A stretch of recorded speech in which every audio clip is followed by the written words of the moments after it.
Hello, everyone. Hello, Billy.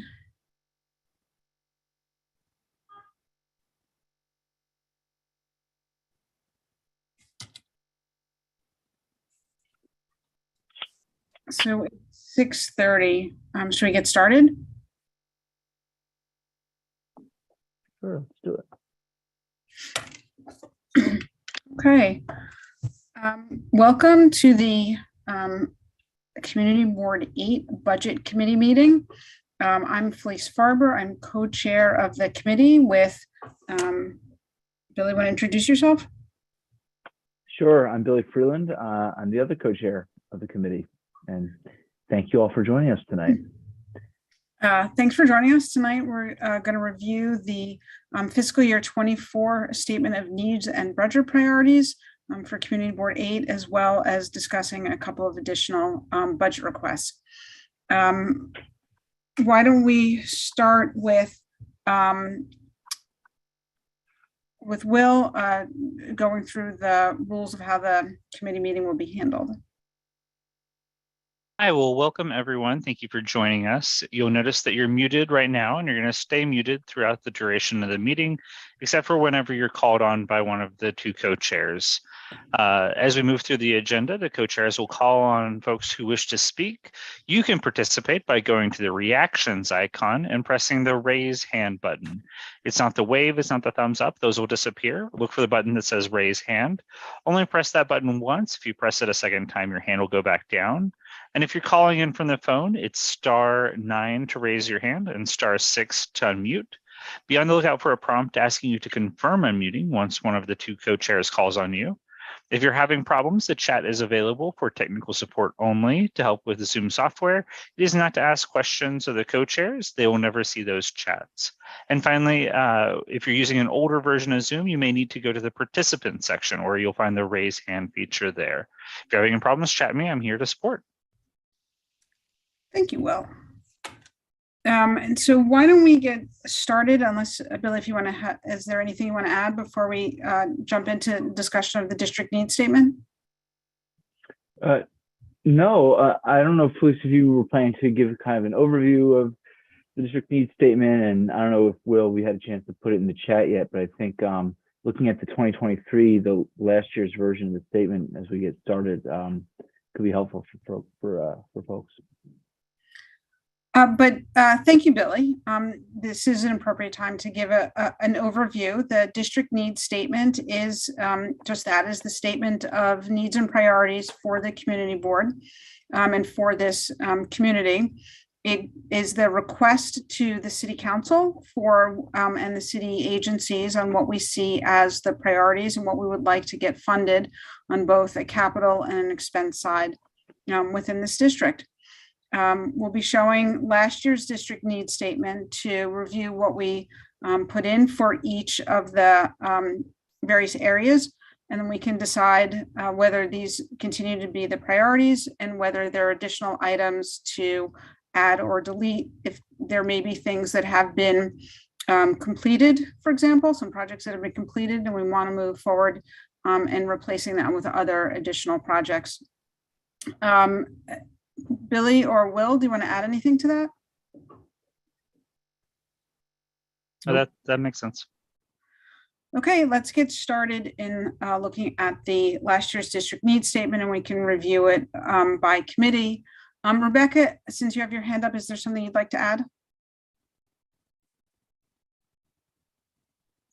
Yeah, so I think it's just important to note that there has been a lot of continuity in our district needs statements over the year, and I think that's also partially a reflection of the response we've received. And then when we get to the budget priorities, I would add that it's not even just about completed projects. We often also have a lot of projects that we have to make sure to include that we're seeking, continual support.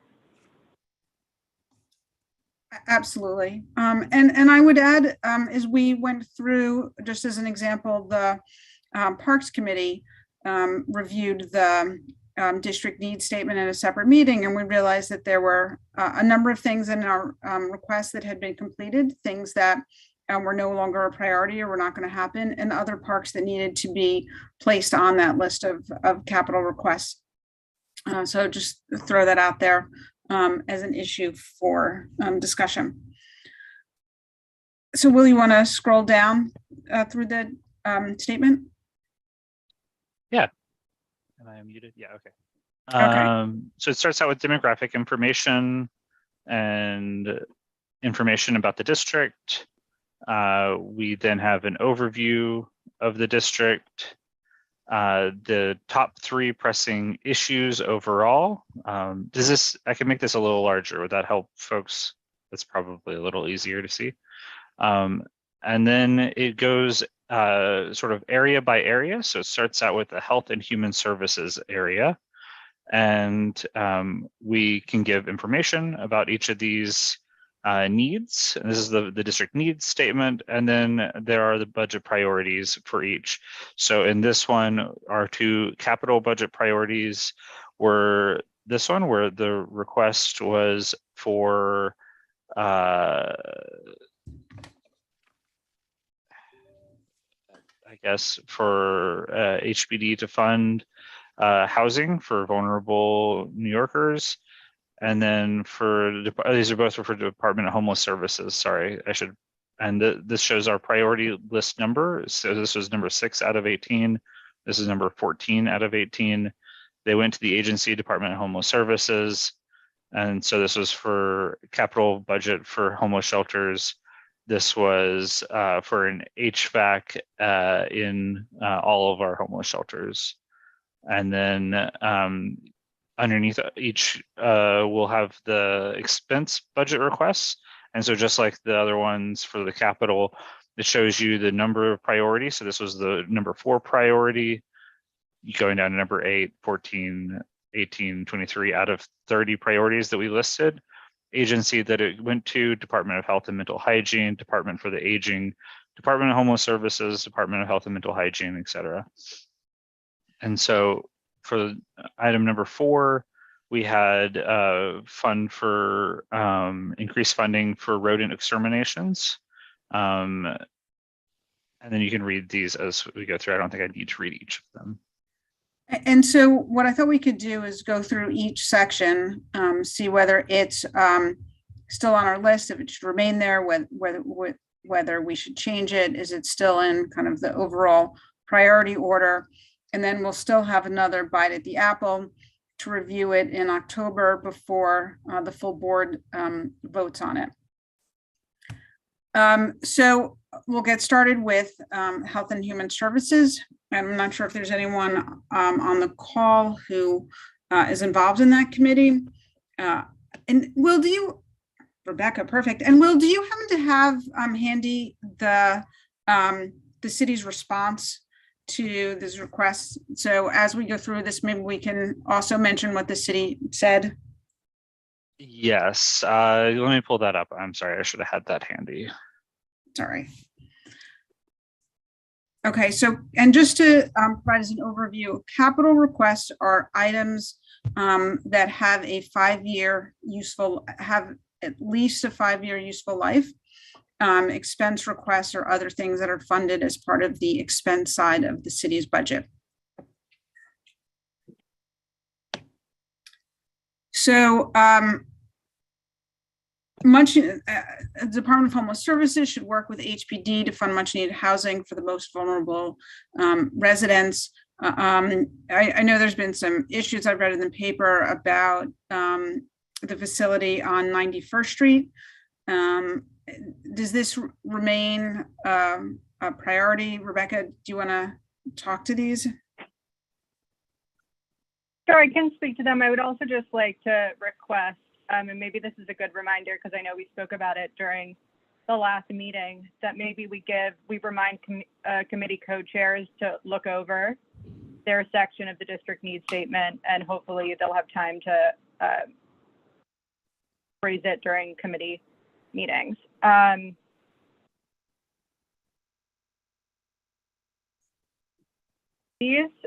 majority of these requests have been pretty consistent from the board for a while. I think I have to review them again, but I do believe we want to continue to request funding for everything here as a committee.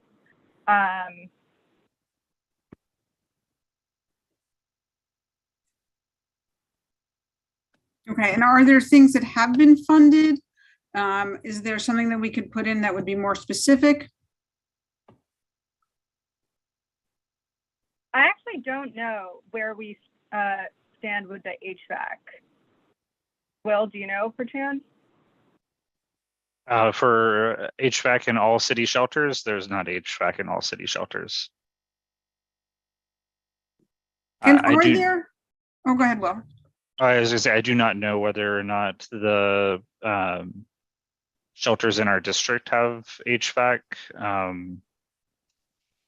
The city doesn't like to advertise where all of our shelters are, and they have different service providers. So it's not something that like is going to have a whole lot of information that's public.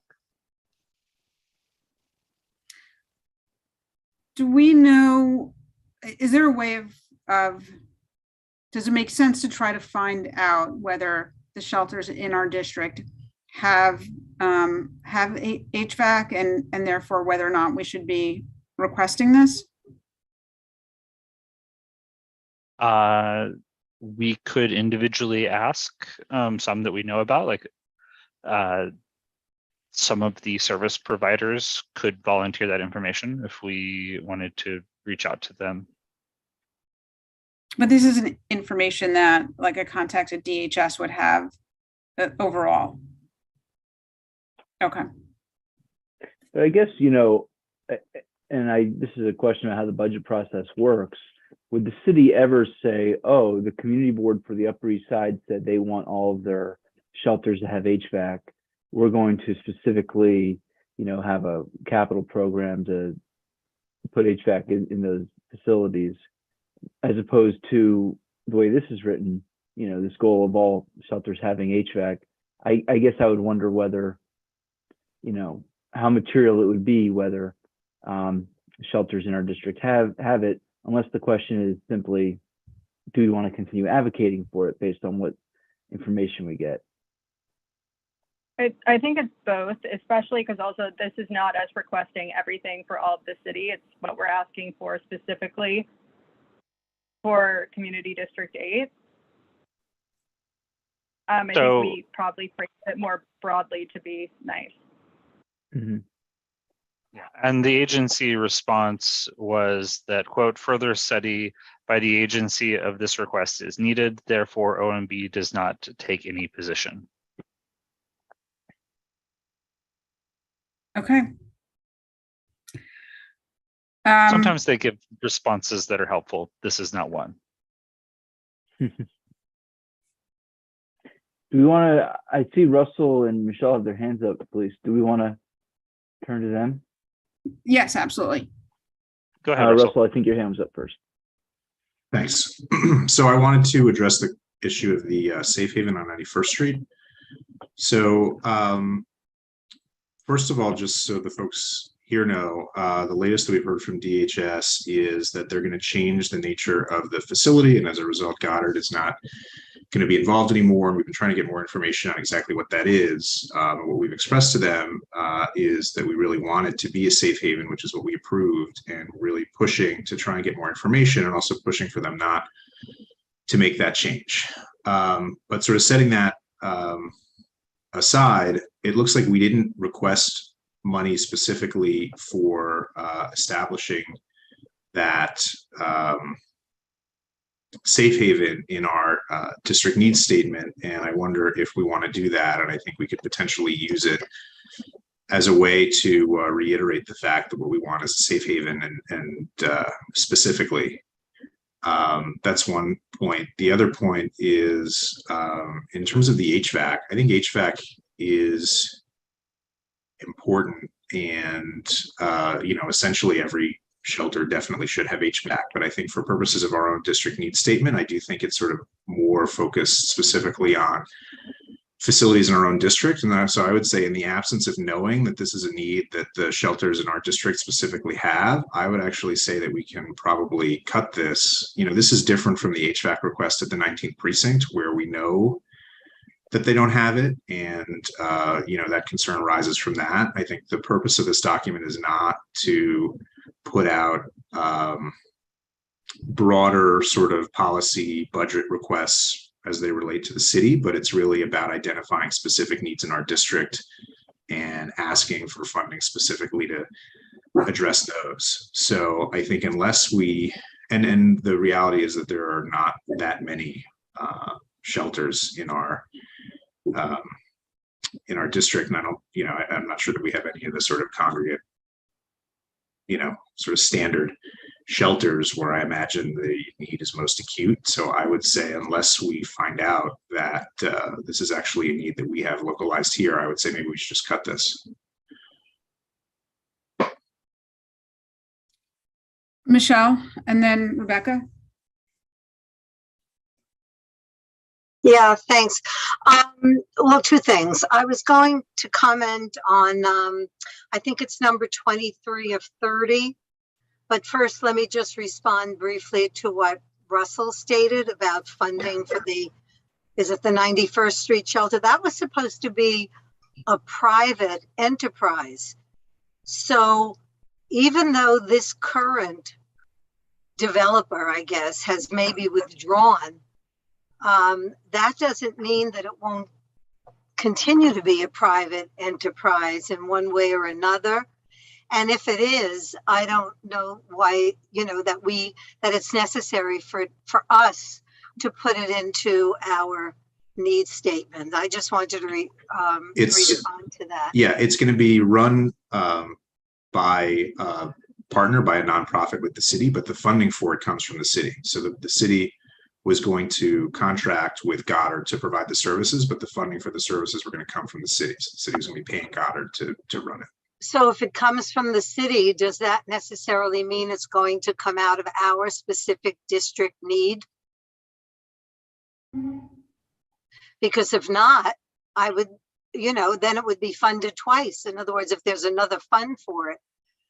I see. If they already, I mean, that's a fair, that they're already planning to fund it essentially. So why ask for it? Exactly. Because for us, it'll take monies, assuming they may or may not grant it, but it'll take monies out of something else. So I think maybe before we would include that, we should find out more about that. But the one I was talking about has to do with truck vendors. Was it 23 of 30? Am I remembering that? Hang on. Yes. I think I want this in here, of course, but I think it needs to be reworded. Firstly, I would like to eliminate, especially as it might relate to COVID-19 enforcement, should that still be necessary, because this regulation is far more broad, is far more broad than anything having to do with COVID. We needed it before COVID. So I would like that to be taken out, and also to provide funding for inspectors and enforcement personnel and agencies dealing with restaurants and food trucks.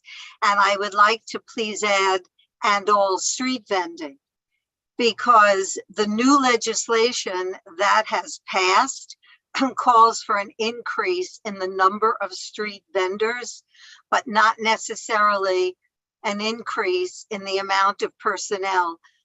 What has happened is there's been a little juggling. What used to be under the enforcement of the Department of Health and Human Services, some of it is now with the Department of Consumer Affairs, some of it is with another agency, and they each have their enforcement personnel. However, in each of the agencies, last time I checked, they had 15 enforcers, and that was citywide. So it's clearly not enough. So I would not like to see this diluted. So I don't know if you're taking specific word changes now. If you are, we could work on that. If you want that I mean, how do you want to handle that? I'll ask the co-chairs and Will. I mean, in the past, I remember that Will would be typing in the changes as we spoke, but if you, I don't know whether or not you want to handle it that way, but this one just needs to be restated. No, I think that's fine. And Rebecca's waving her hand, so I just wanted to see if she wants to add something to this. And before we move to Yeah, Rebecca, sorry, Rebecca, the way you may have missed when Felice mentioned it earlier, we're going to have another meeting of the budget committee right before the full board for October. So we're going to take the comments today, and Felice and Billy are going to put those comments in, and you guys will have a chance to review it in October if there's any final edits that you'd like to make. So we're not going to do the whole line by line, you guys watching me type. So hopefully it's a little less painful for everybody and you don't have to see my typos. Okay, well, that's fine, but I'm just hoping that Elise and Billy got these down. My request is to eliminate the whole comments about COVID-19 because this whole issue needs enforcement way beyond that, and to add street vendors as well. And if you don't want to do a line by line, I'll wait late. I have other comments, but if those can be put in initially, I'll wait for the more specifics for the next meeting, if that's what you're suggesting. So I have taken notes, so I have those changes, but are there other particular changes in this area that you'd like to see? Are you talking? Yes, I would like to see it say that the funding that's provided for the inspectors and enforcement squads should be in keeping with, well, it's a ratio of enforcers to entities. So what I mean to say is, if there are 5,000 street vendors, 15 in personnel for enforcement is not adequate. So I would like to see a ratio of enforcers to street vendors. I'm not prepared to propose a ratio tonight, but what they have now is wholly inadequate. Michelle, I have a question. And obviously so. Michelle, this is for Department of Health inspectors. So like this would be for cleanliness of the food truck. You're talking about Department of Consumer Affairs, which is in a different section of the budget and district needs statement. No, not necessarily. Each of these agencies has an enforcement component, and they each enforce a different part of the vendor community. So it would be relevant in both with DOH and with DCA. Okay, I just wanted to clarify that you were actually talking about health inspectors. Yes. Okay, and Rebecca? Yeah, so I was going to raise that COVID point, and I think if it's okay, I would like to take this list from last year and maybe go over it with Wilma and with Barbara to see, especially with the conversation about HVAC. I don't want to make a decision because I believe it was important to them as well, and maybe to make sure we don't have any other capital requests for somewhere like Stanley Isaacs, for example. Okay, thank you. So if there are no other comments on this section, why don't we move to the next section? So the next section is youth education and child welfare. Oh, and I wanted to point out something as you guys were discussing. There are the district needs statements. These are where we can have a narrative discussion about what our community needs. So maybe that's where you include things like we need the homeless shelter on 91st Street, but then it may not be a budget priority. If it's a budget priority, then we have it in the budget priority section. So you have two opportunities in this document to advocate, one for budgets and two for other items that go beyond budgets. So in the youth and education and child welfare, we had one capital need request. It was our top capital need request, and it is to provide more funding for additional 3K, pre-K, elementary, middle, high school seats in Community Board 8, Community District 8. So that's to build new school seats. And then we had 5 priorities for expense funding to both the Department of Education and just for people who are watching, SCA is School Construction Authority, and then the Department of Youth and Community Development, and ACS Children's Services, Administration for Children's Services. Does that sound right, everybody? Yes. Thank you. So let me ask, because I think the number of students has been declining, and that capacity, school seat capacity is not as much of an issue, except for the youngest students, the 2K and 3K. Is that correct? Folks who know about this? Rebecca?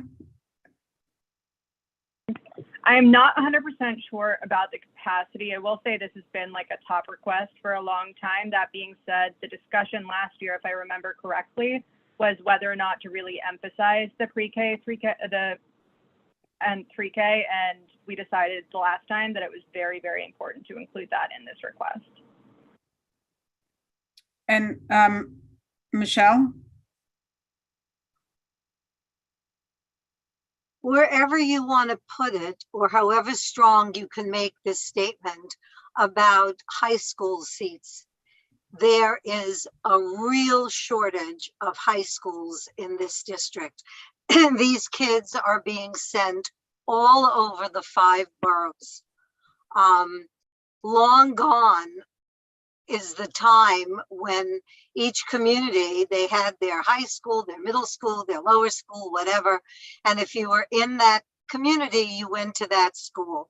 Now there are many choices of the schools, but there are very few in our district.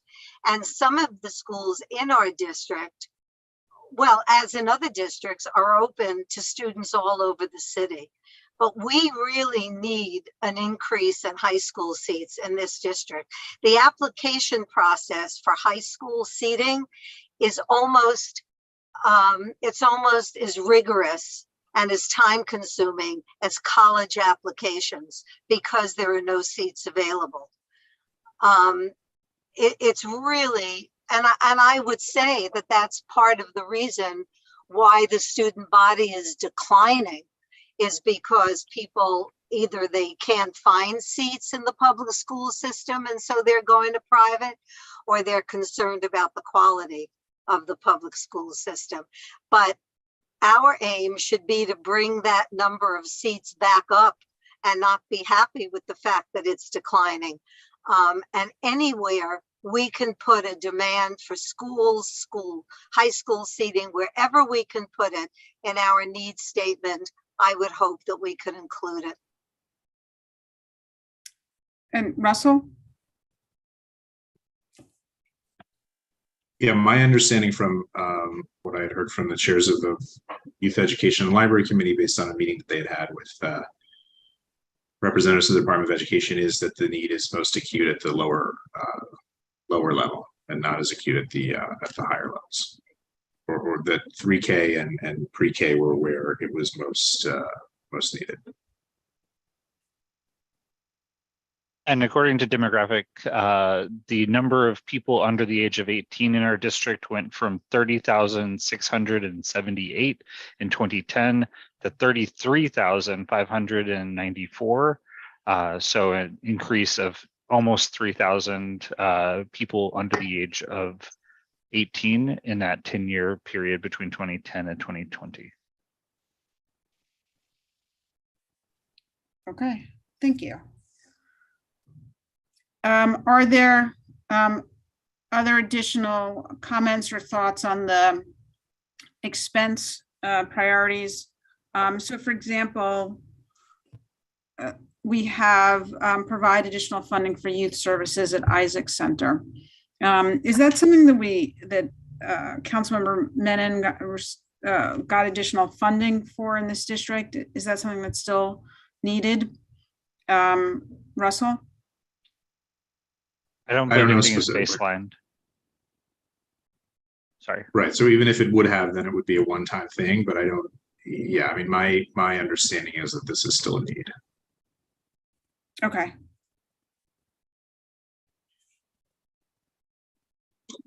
Okay, if there are no other comments on this section, Moet?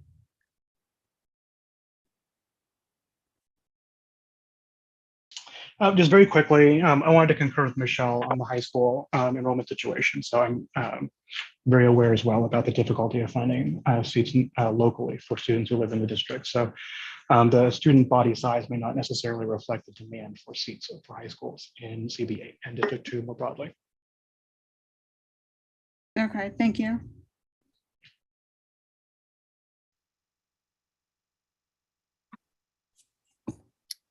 Okay, so let's move on to the next section.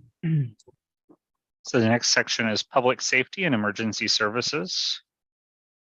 So in this section, we have one capital need request, fund for air conditioners system for an air conditioning system at the 19th precinct. And we had two expense requests, one to the NYPD for traffic control agents and school crossing guards. And the second one for expanded truck enforcement. That is a specific unit that enforces trucks being in places where they're not meant to be. So I believe the city's response to the request for an air conditioning system for the 19th precinct was that they needed to do an analysis, but I think that this continues to be a top priority. I know that if Judy Schneider was here, she would be advocating strongly for upgrading the existing precinct, the 19th precinct house. In addition, it's my understanding that they have a temporary generator or some kind of facility outside of the building, and it is generating significant numbers of noise complaints to people who live right near the 19th precinct. And even though there are noise regulations on how to mitigate that noise, and I'll give them the benefit of the doubt that they are doing so. In some cases, there's really only so much you can do to truly mitigate the noise. So I think this really is a priority just for not only for the police officers, but for the people who live adjacent to that facility. Rebecca? Yeah, I echo that. I would like to see this kept high on our priorities. That being said, I've often found that they use the study answer as kind of a non-answer. That's been a case with a lot of the things we've requested. So I think maybe in that case, we need to make sure to include in the district needs statement, maybe with a bit more emphasis, that they should have either done a study yesterday, or this is still of the utmost importance to our community. Okay. And Russell? Yeah, I have heard from, residents on the street that they would like to see more foot patrols. I don't think that's necessarily a situation where you need more funding per se. It may just be something to include in the narrative, but I just wanted to mention it. I'm not sure it's a matter of necessarily having additional police. It's just a question of how they're being deployed. So again, maybe save it for the narrative, but I just want to note it. And we talk about the need for additional traffic agents. So this would be an appropriate point to ask for increased foot patrol, either in the narrative or in the statement, in the list of items. Yeah. Okay. Next is Boaz. Hey guys, can you hear me? Yes. Yeah. Okay, thank you. So I second Russell about the police patrol. I can tell you I'm talking with people on the street all the time, and big concern today, huge concern is public safety. And people just want to come back to the situation before COVID, and that using the subway was safe method to to travel, and we just used to see more police on the street of Upper East Side. So I don't know how you can mention that in the document. Regarding, I just want to say one last sentence about the education. I think that you guys need to show, to talk with whoever you're setting the budget with more data, because definitely another big concern of the public, at least from what I'm hearing, is one high school. There are not enough seats in high schools, and the level of the high schools is not the same. And second, there is a big issue with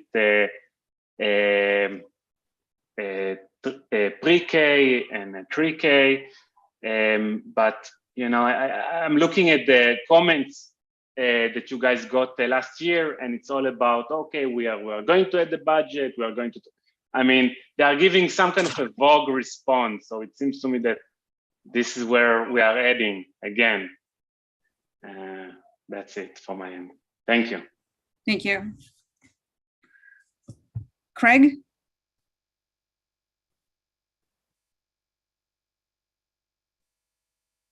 Hi, everyone. I just want to put a pitch in as well for additional funding for traffic enforcement to make that a priority. We are always talking in the Transportation Committee about the need to increase traffic enforcement of all modes of transportation. And when we've had traffic enforcement in the past, they've spoken to us about the limited staff that they have. I don't quote me on it, but I thought they only have 6 officers in that unit, and they don't have any overnight coverage. So I think this is something that we talk about all the time and would be really beneficial if we could get more funding and see traffic enforcement become a priority. Thank you. And Craig, we have the TEAs listed 2 ways. One is for traffic control agents and school crossing guards, focused on bike and scooter enforcement, and then and parking placard abuse and general parking enforcement, as well as a separate item for truck enforcement. Do we want those to continue to remain 2 separate items? And then is that where we want traffic control agents to be, or TEAs to prioritize their efforts? That's a very good question. I think it's challenging because they're all priorities in different ways. Anyone can see on a daily basis that truck enforcement is really an issue, and the amount of double parking that exists and the problems that it causes just snowballs constantly. But at the same time, we're always receiving complaints about cyclists that are perhaps not following the rules, drivers that are not following the rules, and of course, placards. I don't know that we want to call one out over the other because, at least in my mind, they're all of equal priority. I think we can mention all of them because I'm not sure that traffic enforcement views each of them differently. And then we have other issues that have popped up over the last few years, whether it be the noisy motorcycles or cars that are creating noise pollution. And I know that those are more difficult problems to solve, that there are other issues as well that go along with enforcement of that. But I don't know how we can say one is more important than the other and call out truck enforcement over placards, over bikes, over general traffic enforcement and protecting pedestrians and vehicles from motor vehicles. So could we combine 21 and 22 if we needed an additional slot for some other priority? I'm just trying to see what 21 and 22 so 21 are. Is general TEA request, and 22 is the truck unit. I think it makes sense to have them separate. Yeah, I think we can, if trucks are truly separate and distinct from other traffic enforcement, that's fine. I think it is a different. I think it is a different unit in the police department. Yeah, I just don't recall hearing about them separately. That doesn't mean that that isn't the case. I just don't recall it offhand. Okay, thank you. Is this one we're getting a little bit more specific about where we need the increased enforcement, Craig? Makes sense, like the approach to the Queensboro Bridge, for example, has long been an issue.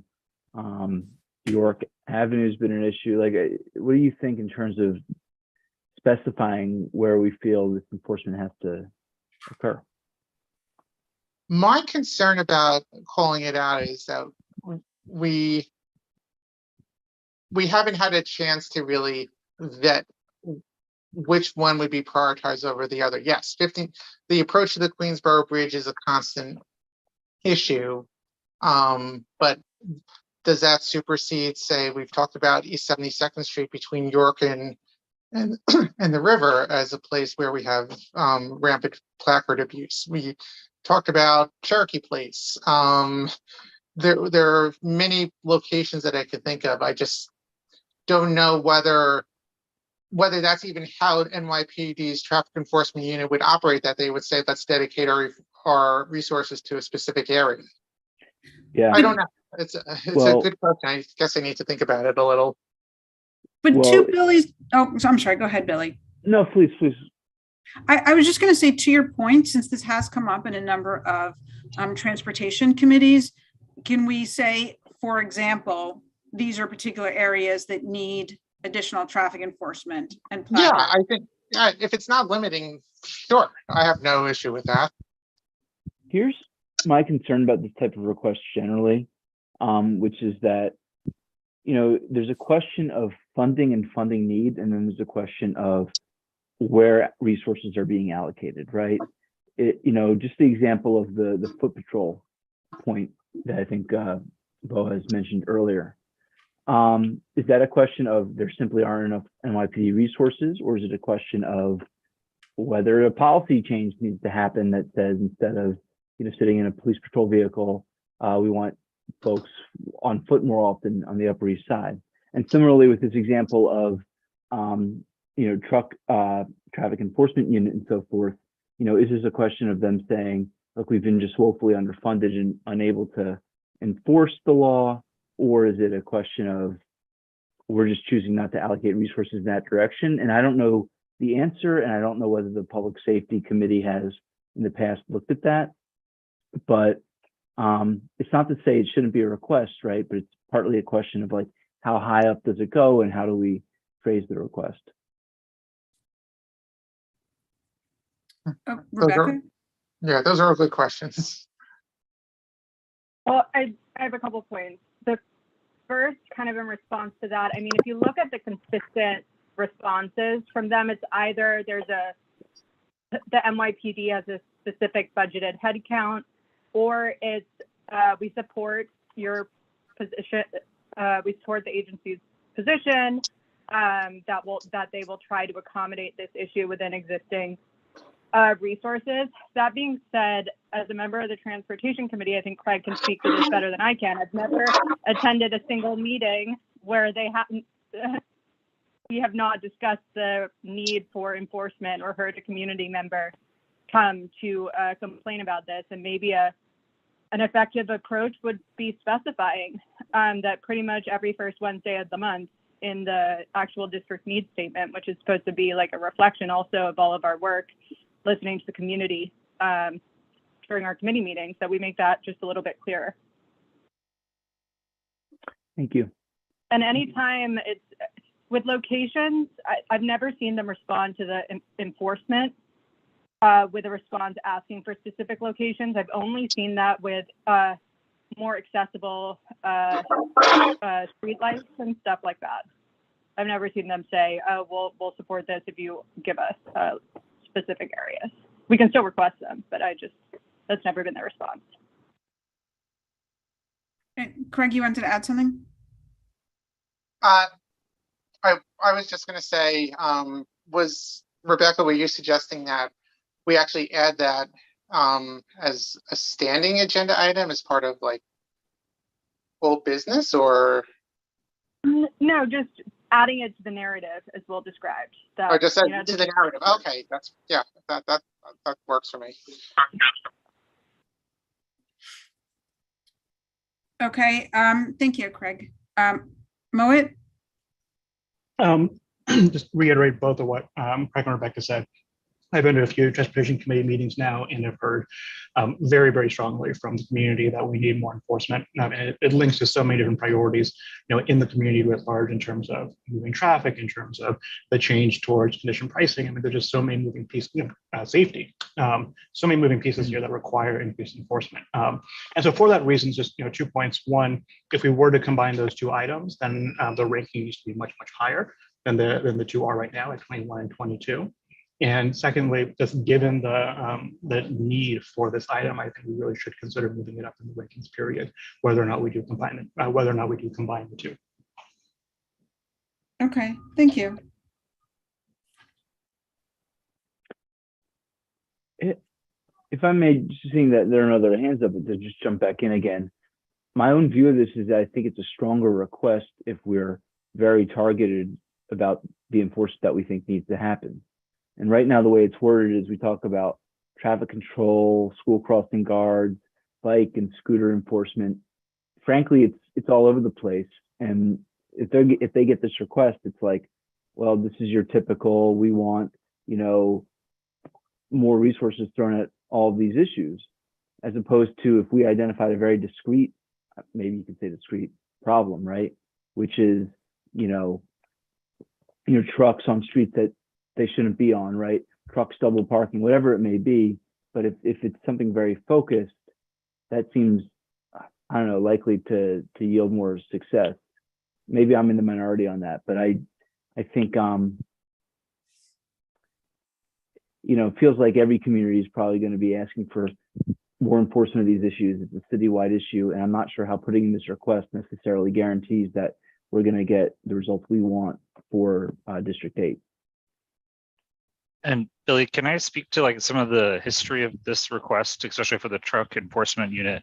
It was actually, we have a lot of complaints over history for two areas where the trucks would illegally use as a thoroughfare. One was the Treadwell Farms area next to the bridge, which you guys mentioned. The other one was 84th and 85th Street. And we know what recently happened on 85th Street involving a truck that was in a place where it wasn't supposed to be. And so I think you could even add that to the narrative here of why this is an incredibly important request, and why, if they'd listened to us over the many years that we've been asking for this, something could have been different, I guess. That's a great point. Rebecca? And I think it's worth maybe deciding if, I'm not speaking one way or the other, but if finding locations is something that you're interested in pursuing, I think that would be an important agenda item to add to the Transportation Committee, because we hear complaints, basically, it feels like it's every single corner of the Upper East Side. So if we're going to specifically ask for this budget priority to be directed at specific locations, I think it's very, very important to make sure that's on a public agenda as an item. Even if we have a history, I think it's just been such a consistent complaint that if we're going to get even more specific, we got to make sure we're hearing what people want. Is there another there is another Transportation Committee meeting before? Okay. Yes, our first Wednesday of October, and I think we can, I think it makes sense to have that discussion. I feel more comfortable having that than just, or not unilaterally, but within this small group, just dictating what the Transportation Committee may wish to do. Thanks, Greg. Okay, is there anything else on this section, or should we move on? Okay, so what's after public safety? Judy Schneider raised her hand, sorry. Yeah. Oh, hi, Judy. And joined us. Hi, Felice. I'm sorry I was late in joining, but there was stuff going on here that prevented me from joining earlier. Did we discuss about the NYPD and the need for the air conditioning?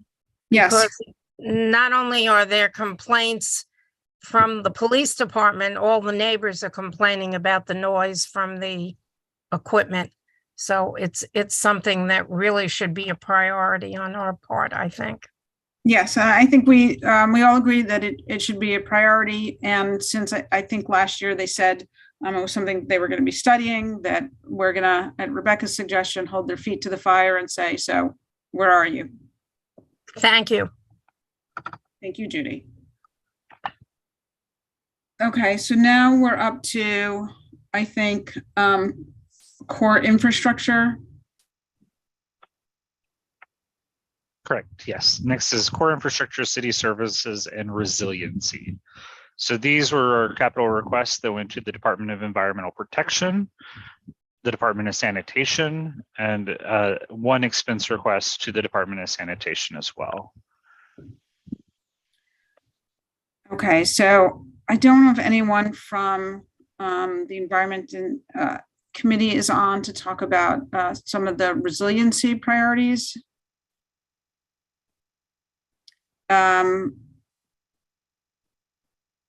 What was, are we getting more rat-proof garbage containers? I think the city, in the response to this, they kind of misunderstood what we requested last year. Russell, do you have any thoughts on what the priorities are here? Oh, he may have stepped away. Yeah, I think these are still applicable. I think to your point, I mean, yeah, that's my recollection also, is that there was an item that they didn't understand why it was in the capital requests, and it's because they misunderstood what we were asking for. So I think for that one, we should just specify we're talking about new new equipment that they would have to fund, and that it is a capital request, and specify the nature of the request. I mean, I think in terms of the first one, it strikes me as being pretty broad, but I think that that's appropriate. I mean, I think basically there's a lot of different things that need to be done with regard to resiliency, and I think we'll sort of take what we can get in that regard. And so I think leaving this worded sort of broadly, I think makes sense. Okay. And then, Billy, I know you were active in the solid waste issue, and I believe the city restored funding for the composting program, although I believe it's starting as more of a pilot in Queens, or moving forward in Queens. What do we want to say about this here? Well, yeah, I think we should probably try to get, push for the composting program being brought to, or expanded in CB8. I think, I'm just trying to go back a little bit through the history. I know Keith Powers had a bill that we previously supported and passed resolution supporting, that would create specific composting drop-off locations throughout each community district. So I think funding that, or finding some way to express support for that makes sense here. I'm just looking back at language. Because I think this, it's still a need. Changed. It's still a need. Okay. Yeah. So what I would add is that I think we still are in a situation where we don't have the compost drop-off sites that we need. I mean, at this point in the mainland part of our district, there's still, as I understand it, only one compost drop-off site, which is at Asphalt Green. And we also, let alone compost, pickup system the way there is for recycling, which I think we really need. So I think there's still definitely a need here. Okay. And I think the Department of Sanitation set up a new way of moving forward with a composting program, and they were piloting it in one borough so that you didn't have to opt into it. And I can look up more about that and see how it makes sense to expand it to Manhattan or to this district. Rebecca, did you want to add something? Yeah, about our capital request number 12 about the rat-proof garbage containers. I think it's important to remember that the response from OMB was that this is not a budget request. I don't think we have to get too much into the weeds about it tonight, because I know this was an issue that a lot of people wanted to see in our list. But if we're going to ask for it again, we have to kind of come up with a way to answer their response from last year. Okay. Craig, and there's something I wanted to add on the composting thing. If you want to, I was going to speak to composting also, but feel free to go first. We're about to talk about curbside composting. I was going to talk about whether it was curbside composting or the program that I don't know if it's a pilot program, the one that I saw in Astoria, where they have compost bins on corners. And if you opt into the program, you're given a code to be able to do the drop off there, because they want to make sure that those who are using it are only using it for composting and not general trash or other recycling. So it was something that I was intrigued by when I saw it a few weeks ago when I was in Astoria. And I don't know if that's something that is potentially going to be expanded. It's something that even if we're not ready to make that a priority here, maybe we could talk about that at a future sanitation committee meeting. But the other thing I was just going to say quickly was when I've spoken to the folks, the first week when they resumed compost drop-offs at Asphalt Green, I was speaking with the director of the program, and she had mentioned that the program still is not, at least earlier, whenever it resumed, that as of then, the program wasn't funded going forward. So I would like to see that as a priority to ensure that that funding stream remains, because it's an invaluable community resource. And it would be tragic if we lost it.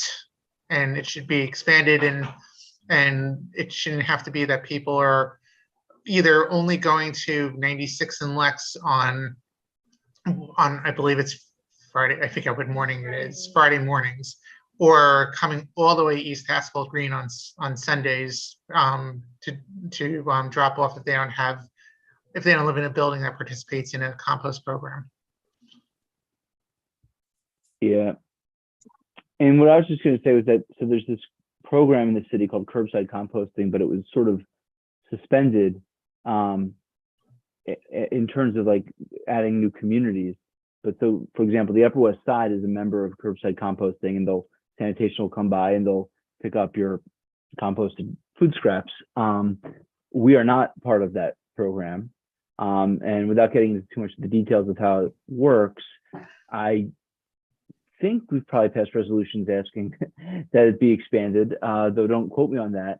But I don't think that should keep us from, if we want to have a line item, or if we want to sort of amend the existing line item, police and will, to talk about wanting to expand that program or reopen it or whatever that may be as an expense line item, I think that would be appropriate. But again, it's a bit weird, because unlike some of the other things we're talking about, last I checked, they've frozen the program and they're not, so to speak, admitting new communities into it. So I would just say those resolutions that we passed should definitely go into our narrative section in the district needs statement, saying like we've supported these initiatives, we supported these bills, and so therefore, we're in support of expanded access to composting. And so that goes into the narrative. And so maybe the sanitation committee can look into updating that language before October. And it's a great point. And so like anyone who's already spoken to these issues, by the way, and if you know your committees have passed resolutions, if you don't mind emailing those to Felice and myself, we can make sure that gets included in the narrative. So Michelle, for example, what you're saying about food trucks, vendors, anything else anyone else has mentioned, please send those our way. And, if I can ask about this, we also say increased recycling program, which I guess is different than composting. Is there something specific that we want to increase the recycling program, or we really want to focus on composting and organics? Michelle? Yeah, sorry, Elise. I was responding to Billy about resolutions. as far as vendor enforcement, and I just wanted to say that, yes, we have many, dating back over many years. Will has them at the office, but if he wants them, I can send them to him. But we have quite a few resolutions out of the vendor committee and supported by the full board having to do with enforcement and the number of vendors and the ratio. But I'm sorry, Elise, I don't have any commentary on what you're just asking. Okay. Thank you, Michelle. Felice, I have a commentary, which is I think it's the focus should be on composting. I think it's fair to say the sanitation committee's been more focused on that than on recycling. I don't necessarily want to undercut or take out, language about recycling, but I think the emphasis has definitely been on compost. Okay, thank you.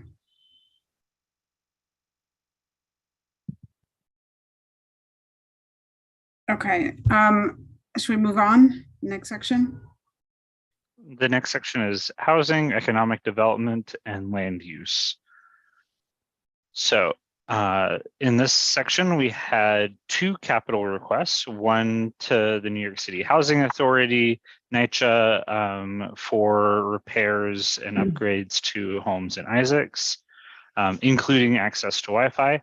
And the second one was a priority for HPD to fund more affordable housing for all income levels of New Yorkers.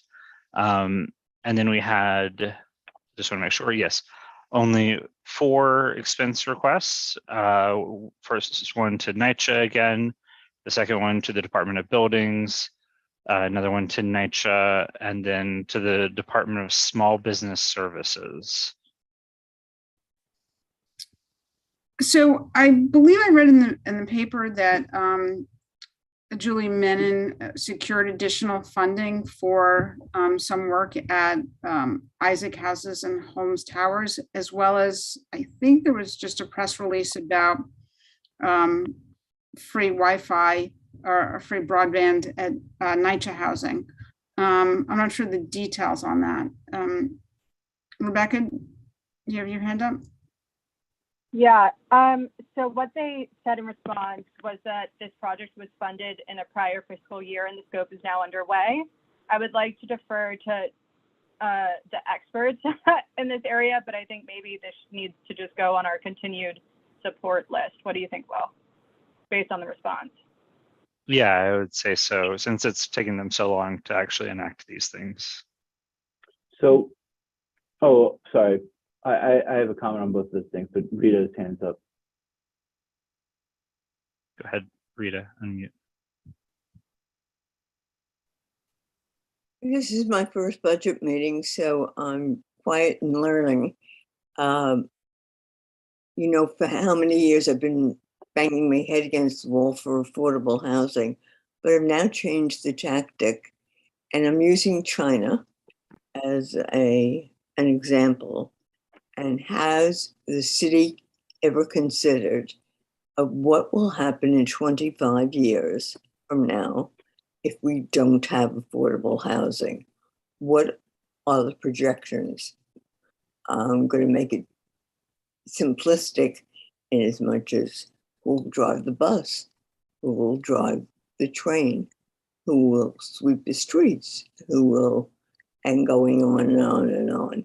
So I don't know if it belongs in here, but at some point, it would be nice if we got people to think about it. Thank you, Rita. Boaz? Can you hear me? Yes. Okay, so regarding the housing crisis in New York City, in Upper East Side specifically, so about the public housing, there was, and I forgot already the meeting, but there was a meeting, I think it was one of those housing committee meetings that they brought a professor from Hunter College that really did, he wrote a book about it, and the bottom line, this is the bottom line. Maybe I think Rita was there. She can provide more details. But the bottom line, I think that he said that the main issue is that the money for all those projects are not coming from the city, it's coming from federal government. And this is because of all the situation on the federal government, there is a lack of funding. So I think that again, in this table there is no data, but I think that we need to play defense over here and say, okay, whatever we already have, the housing that we already have, let's make sure that we maintain the situation over here. I'm not sure if, adding Wi-Fi and this, I mean, we should be in the community board, but we had some people saying that they don't have hot water, the heating doesn't work in the winter. So yeah, that's my 2 cents. Thank you. So, Felice, on this, a couple of points. One is the funding that I think Julie Menon helped secure. I'm just reading this from one of her emails a few months ago. Is Isaac Central window and door upgrades. So I don't know whether there's anything more specific from her, but it was for the Isaac Center. It looks like to overhaul their infrastructure with window and door upgrades. And then I'm looking at a headline, which is UES NYCHA residents get free broadband internet through new program, which would seem to suggest that the program's now actually been implemented. If that's the case, we could amend this line item to focus to remove the reference to Wi-Fi if that's already been taken care of, and to reference the other, much needed repairs, long-standing repairs, and perhaps I suppose the housing committee could help us maybe crafting that language, or if we want to get more specific, and we can speak to them between now and October to develop that language. Yeah, I think that's a good point. Anthony, you wanted to add something?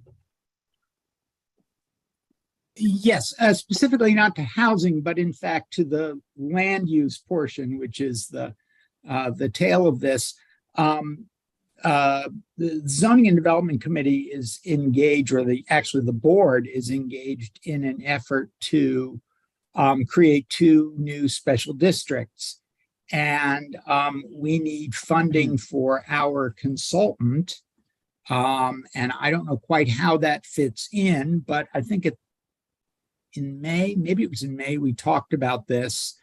And we were looking at the time, correct me if I'm wrong, but we were looking at the time that some of the funds could come from our city council people, and some would then need to come from the budget. And I can try and find the email. Yeah, here it is. I think we were looking at city council discretionary funds, 10,000 from Julie Menon and 5,000 from Keith Powers, which would leave us with a need for another. I think the magic number is 9,999 to make it just under 25, which is what we're allowed to do for a variety of arcane budgeting reasons.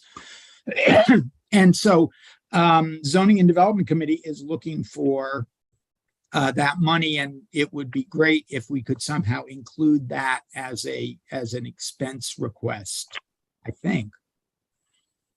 Not knowing exactly how this works. And then the other part of that is that if we scroll back up to page 20, there's a section in there about zoning needs or land use needs that I think that we could tailor a bit to make there you go. Which, thank you, Will.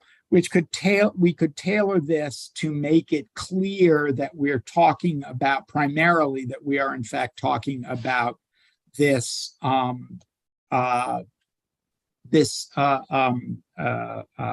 creation of special districts, special zoning districts. Did that make sense? Yes. Michelle is nodding, so I feel good. Okay. So if you could if you wouldn't mind taking the lead on editing the text. Yeah, absolutely. I think based on the discussion, I think we can put in an expense item for this. And then in terms of the larger question about this budget allocation, I think that's on the agenda for after this discussion. Okay, But great. Rebecca's raising her hand, so I think she has a specific point relating to this. So I think Will can speak to this better, but I do believe we did request more funds kind of broadly for community boards last year, right? Yes. Yeah, that's in a section towards the bottom where we advocate for community board funding. So that's not necessarily in this. This is sort of so each section is geared to different agencies. So this section is geared to HPD, NYCHA, DOB, those agencies. So funding for community boards is in a different section at the bottom. Yeah, I just want to make sure that we can balance the two because we desperately need more funding for the community board at large. So I want to make sure they're not competing, if that makes sense, that they're phrased appropriately. Yeah, no, that's an important point. Michelle? Yeah, I was going to say something like that. Since the council members have appropriated funds for this purpose, is it true that we will have the balance of the monies from our community board budget? That's agenda item 2. Can we finish this and then get to No, well, agenda the item reason 2? I am talking about this, but the reason I'm asking that question is because if it's true, and I look forward to talking about it in the second agenda item and maybe having a resolution on it. But if that's true, I'm thinking that maybe we don't want to water down what we already have. You know, the paragraph we were talking about in the land use issue. In other words, if we have guaranteed that we have funding for this going forward for at least another year, I would rather not water down that land use section and add this to that if we are sure that we can fund it through the council members and the office. Excuse me, that's why I'd like that clarification. Okay, we definitely have the 10,000 in the from Julie Menon and 5,000 from Keith Howard. Talk about. But we need another 10, right? At least.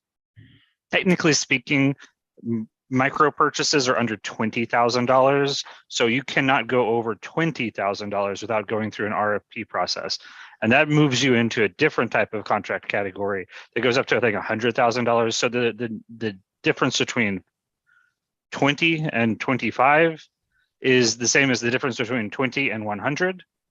So anything over 20, you've hit a, you know, you have to go to bid, you have to bid out to MWBE businesses. So the number that you're really listening to here is 20,000 for micro purchases, not 25.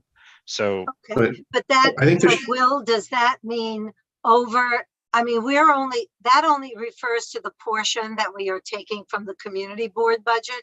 In other words, does that include what Keith and Julie are giving us, or can we just say we're getting that 15? No, that's city taxpayer levy. So anytime you're spending city taxpayer levy, it doesn't matter where the source of funding came from.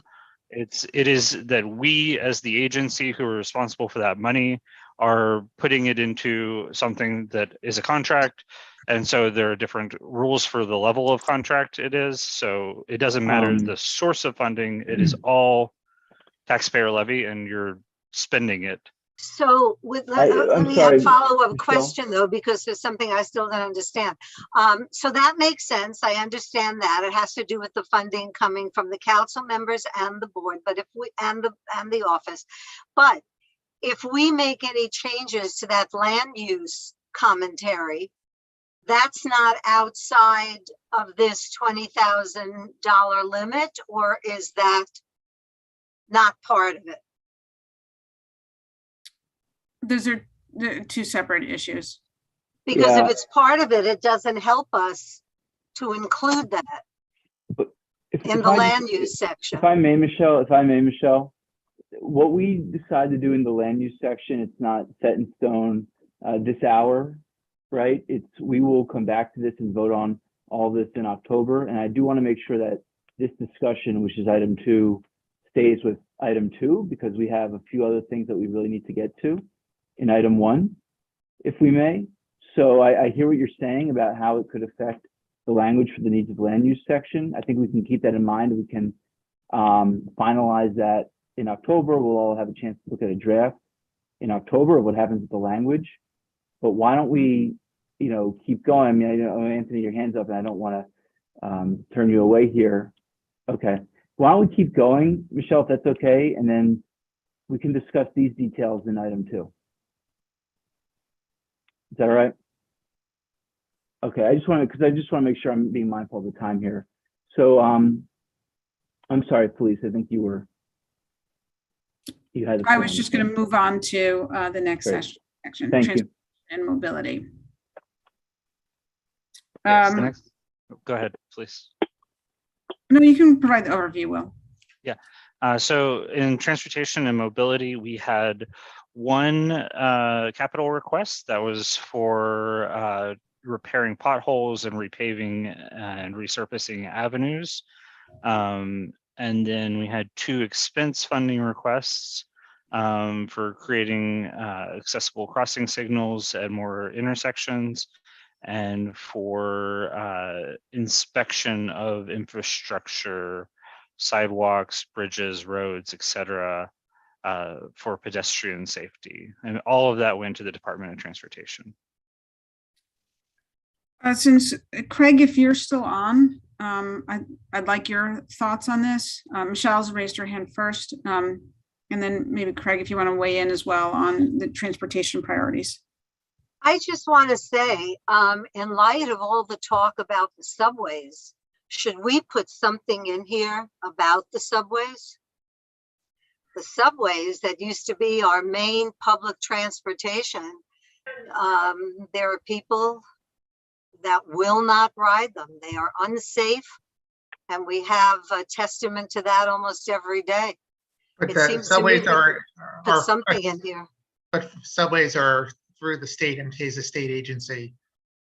So we're talking Nothing, about city doesn't offer anything. I know it's the MTA, but The city does contribute a relatively small dollar amount to the MTA, but I think this also might come into issue with position on congestion pricing, which is supposed to provide $1 billion a year in revenue for the MTA. I'm not sure if that conflicts with some concerns on the community. Craig? So I was just going to add that there are certain projects that we've talked about this year, or that we may be talking about going forward. The resurfacing of the Roosevelt Island Bridge, for example, is something that has transcended a few committees.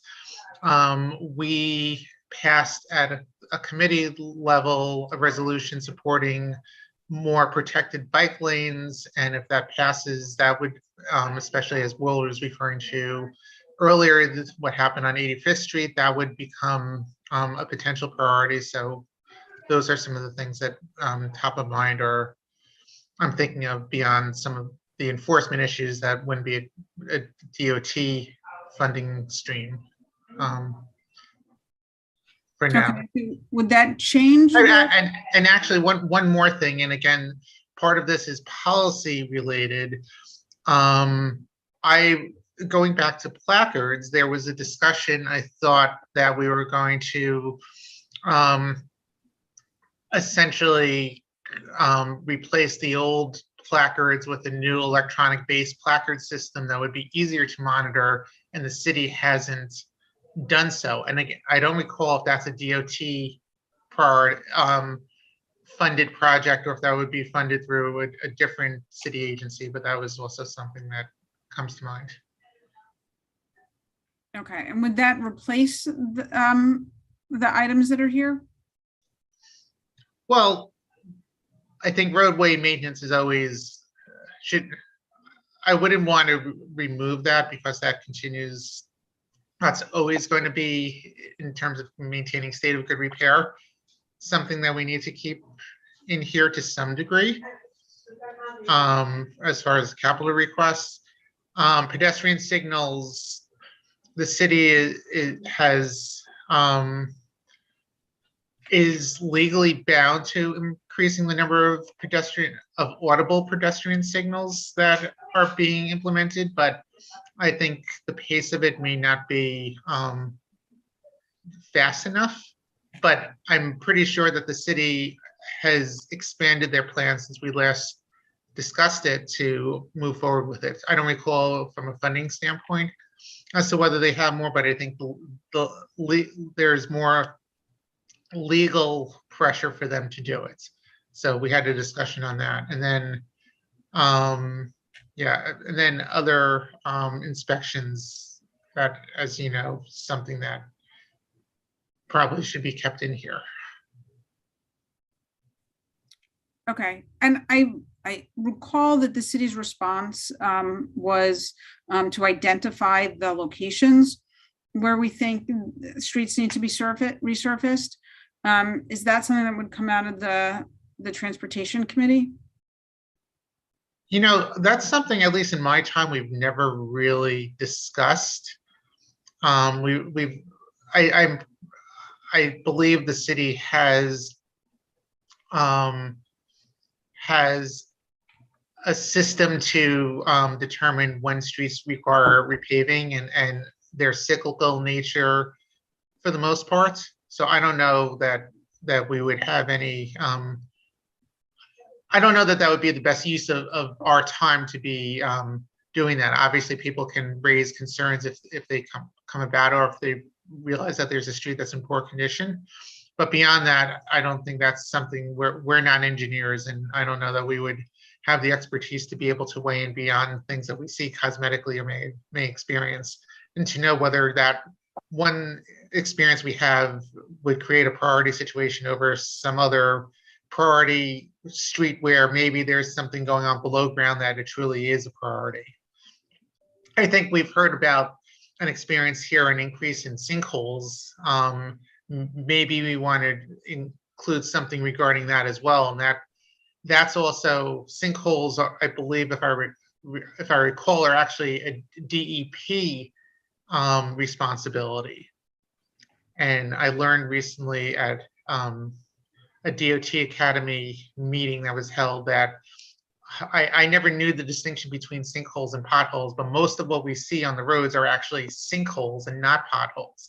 Potholes generally aren't more than 6 inches deep, while sinkholes, if you've ever been in a car and you feel the real bump and the tire really go deeply into it, that's probably more of a sinkhole than a pothole. So maybe we want to modify the language as appropriate. Okay, thank you.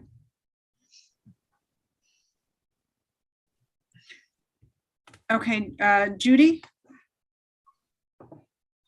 Yes, to go along with Craig, I think that keeping the maintenance of the pothole repair and the street resurfacing is absolutely urgent in our district. I would not take that out. But as Craig mentioned, if you go to the transportation meetings regularly, we are constantly discussing placards. And I've spoken to DOT personally, and they're nowhere on that at this particular moment. And I think it might be a good thing if we put a request in there, if there's room to do it, to ask for money to be set aside for, Craig, how did you say, electronic placards that can be monitored easily by right. A system that has, or I don't know if I don't recall if it was a system where everything can be scanned and matched with a database and what it's called, but that's why I said electronic. Yes. And I think that we definitely, certainly in Community Board 8, I don't know how the other boards feel, but we are constantly discussing this during the transportation meetings over the years. And I think we should put some money in the budget and say to the city, you should allocate money to put in a new placard system, and so that the street patrol can just go with their little thing and swipe by the little square, and if it's not legal, then ticket them.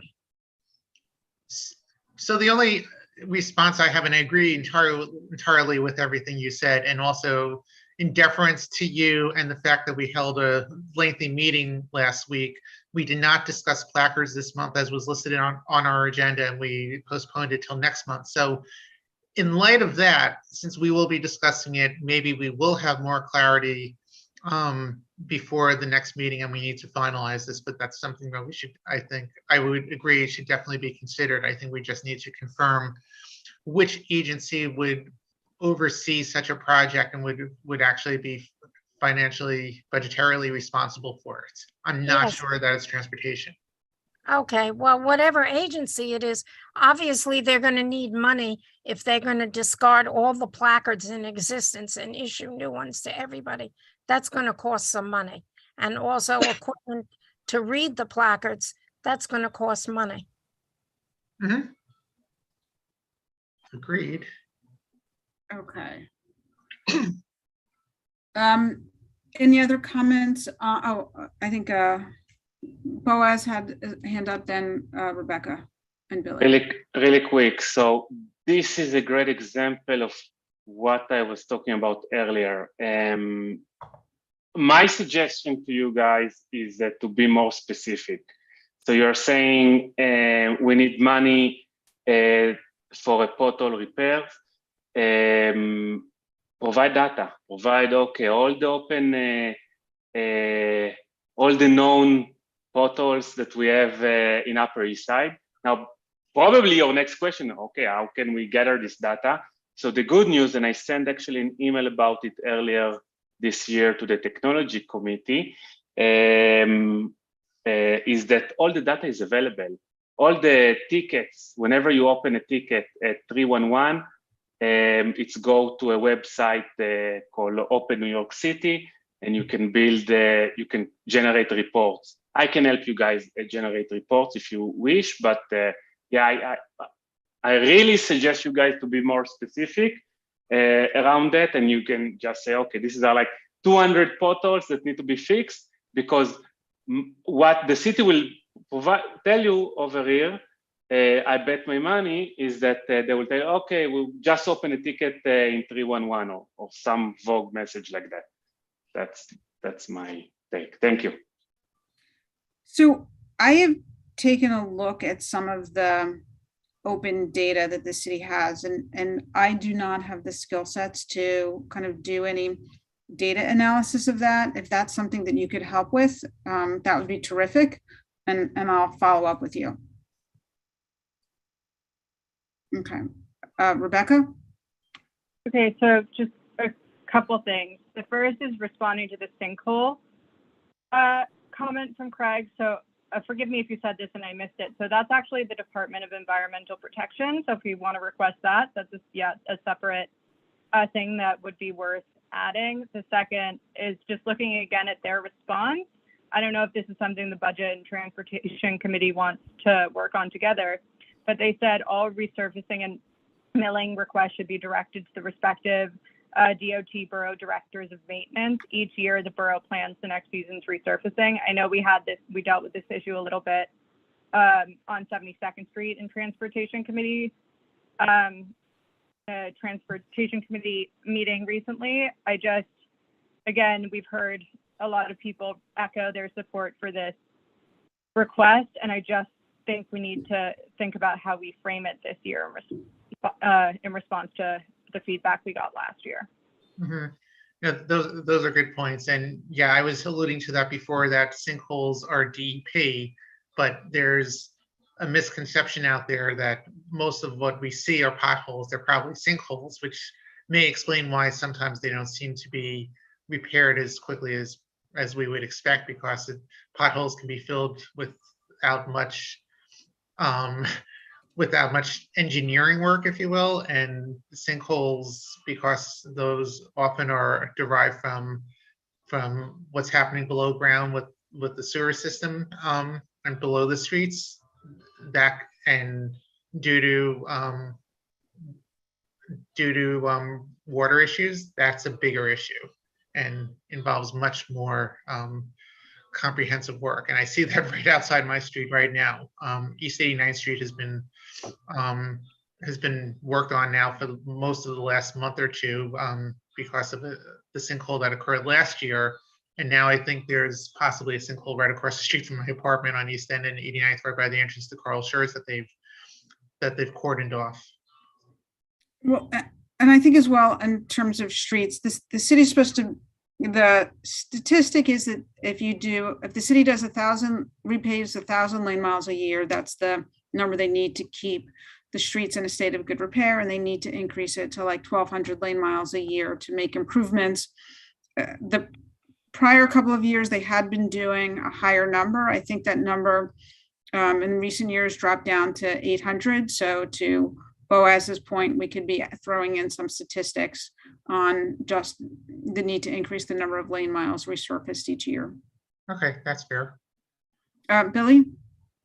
Yeah, I was just hoping to get some clarification on why there isn't anything in here on funding for bike lanes and improving the quality of existing bike lanes.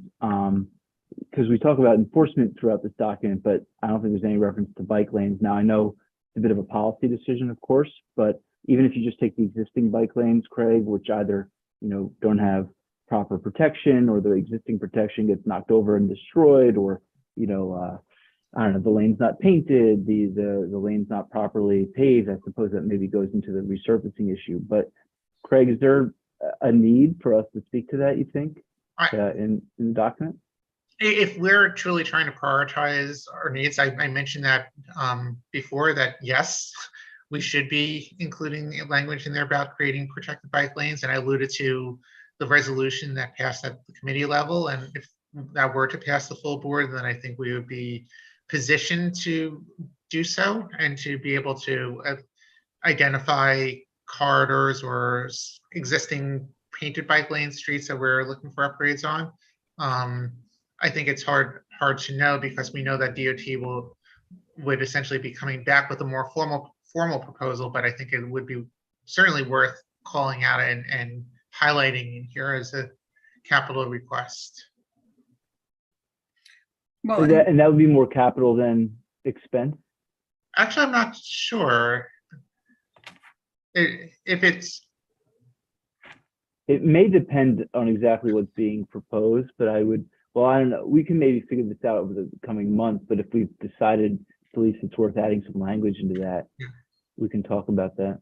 Right. I think it depends on how they would design it, and whether it would require them, like 61st, 62nd Street probably didn't have a capital element to it because of the design. But when they put in 2nd Avenue and put in the so-called pork chop, that was a capital project.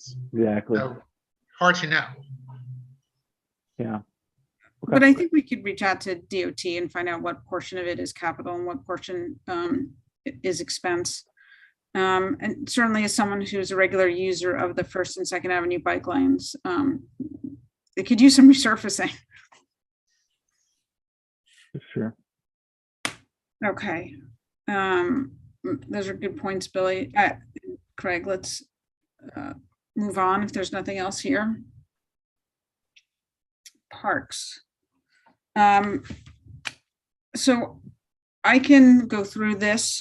We had a fairly lengthy discussion at the Parks Committee meeting on what was a priority. Some of these items have been funded already, and we'll put in as continuing needs. I don't know if we want to go, for the Esplanade, there's work being done on the Esplanade that would continue to remain a priority. Rupert Park is funded. A lot of work at John Jay Park was funded. We have some additional items there. I don't know if it's worth going through the kind of range of issues. We went through it at the Parks Committee meeting and prioritized what the park items are. So in the extent of time, I can skip past this if folks want to do that, unless people have specific issues and concerns. We pretty much went through all of the parks in the community and talked through with the Parks Department which ones needed work and which ones were funded. Judy? Go ahead, Judy. And this section also covers cultural and in New York Public Library and other community facilities as well. So there are comments about libraries as well. This is the section. And I'll just add that we received an email recently from the folks at the libraries that they didn't have any capital needs in this district, in this area. But they requested our support for expense funding. Judy? Yeah, I don't know if it was at the end, if you still have DeCovitz in there, but you certainly could take that out for this year. From what I've checked on about it, it won't be an issue this year. Okay. And if it comes back, we can always stick it in another budget year. Okay.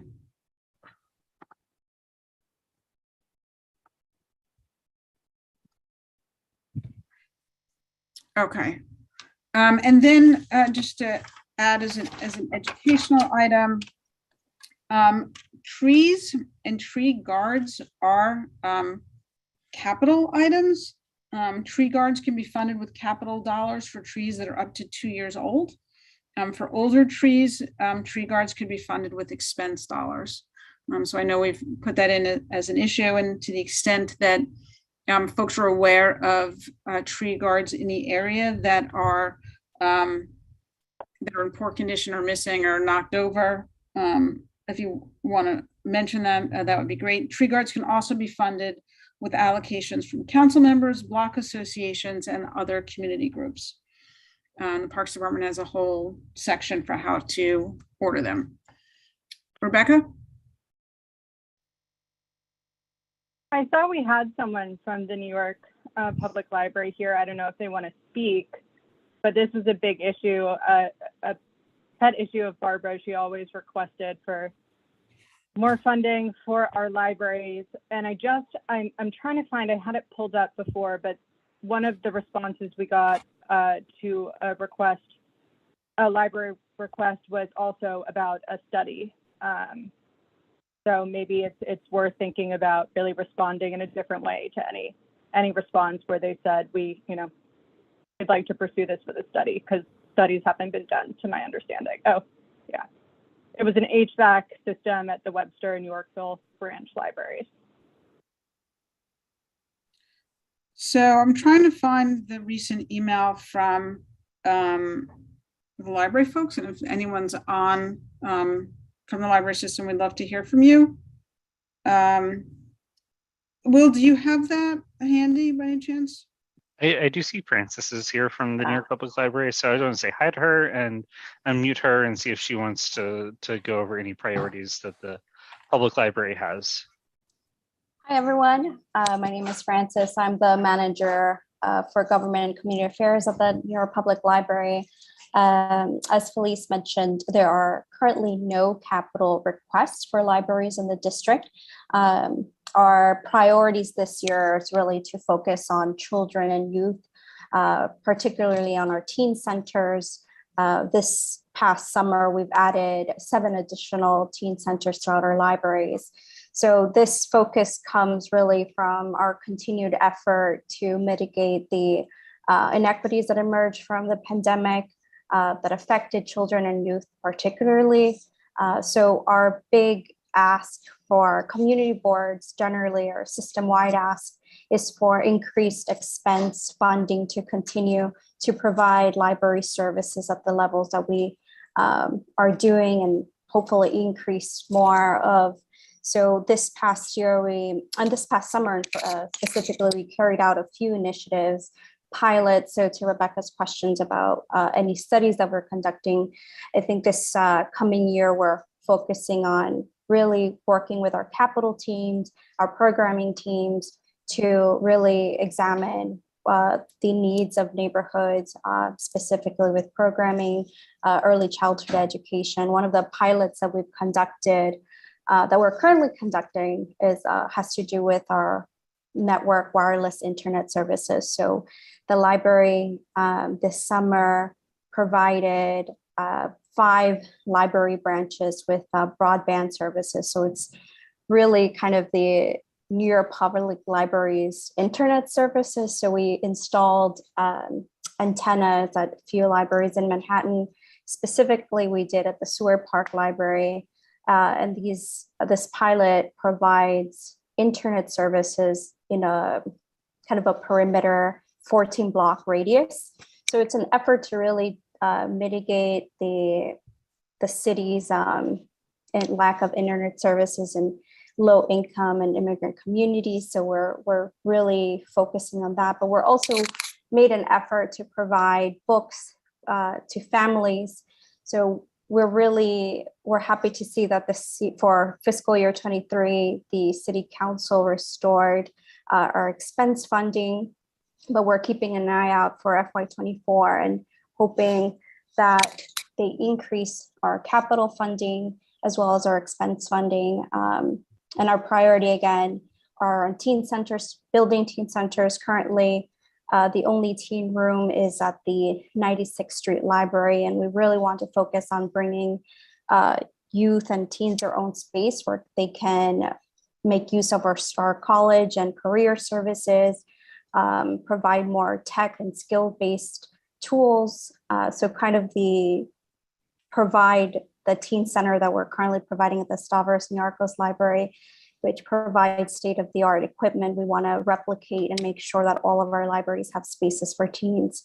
And as we've said in the public hearing in May, we want to make sure that we have appropriate staffing to make sure that we're able to continue our programming.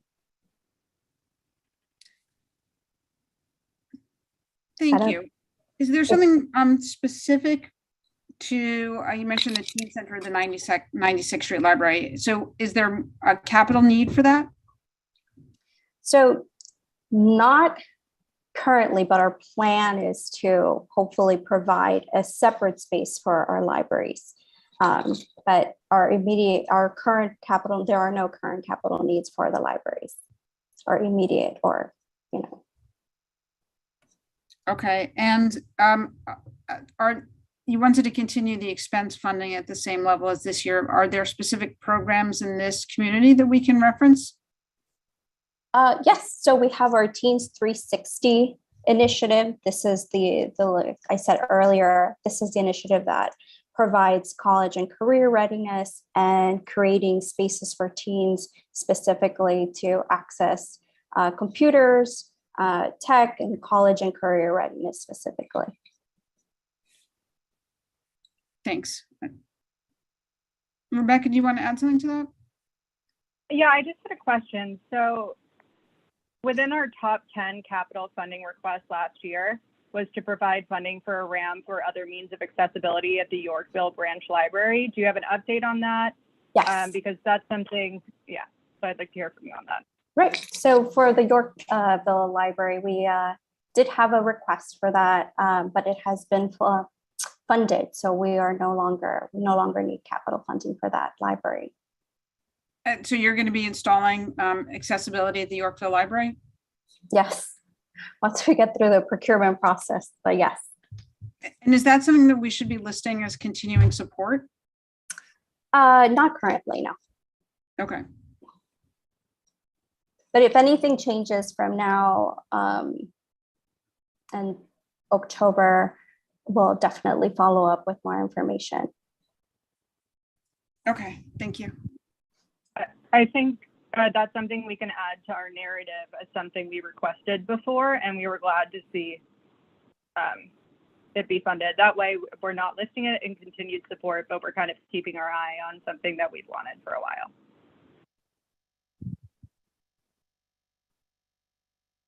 Okay, good point.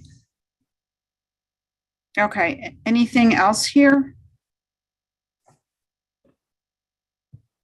So this was the section, just to go to an earlier point that was made by Rebecca. This is where we did include our request for more funding for community boards who have had static budgets over the last decade and have not received budget increases to meet with the rising minimum wage or anything else that has changed in inflation over the last decade. I think we certainly continue to have park maintenance requests. So we have on here extend Sunday service to one library and community board 8. Is that, do we have Sunday service? Are there plans for Sunday service? So that's an ongoing, that's part of our increased expense asked for the city council to, hire new staff so that we're able to do that. But I can follow up with more information regarding increased hours for this community board district. That would be great. And Rebecca? Yeah, I just wanted to add one more thing to Will's point. I think this is an item we have to discuss when we're voting on the order of priorities. Last year it was number 10. I personally would not want to see it fall below number 10. It's something we need more than ever. So I just want to flag that we need to make sure we discuss it when we're voting on the order. And are you referring for the community boards, for Okay. community board budgets?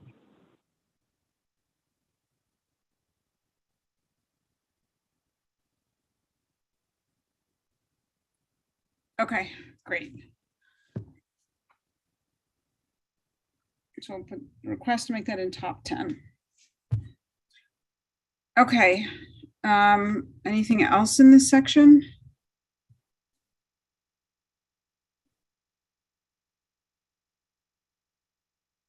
Okay, we have parks, cultural facilities, we just went through.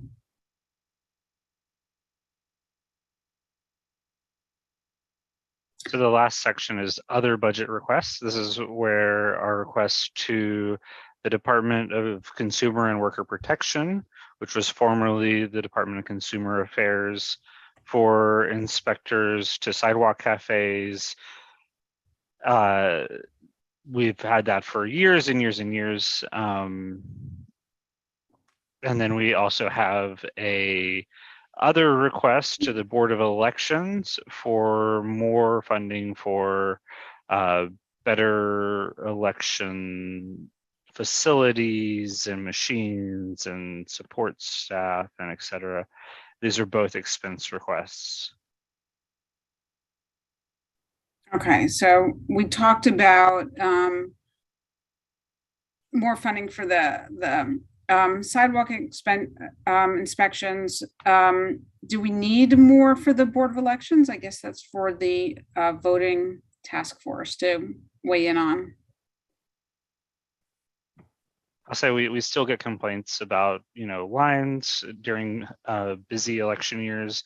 And then, this year we received several requests for the elections workers to have fans because they often are in schools that are not air conditioned.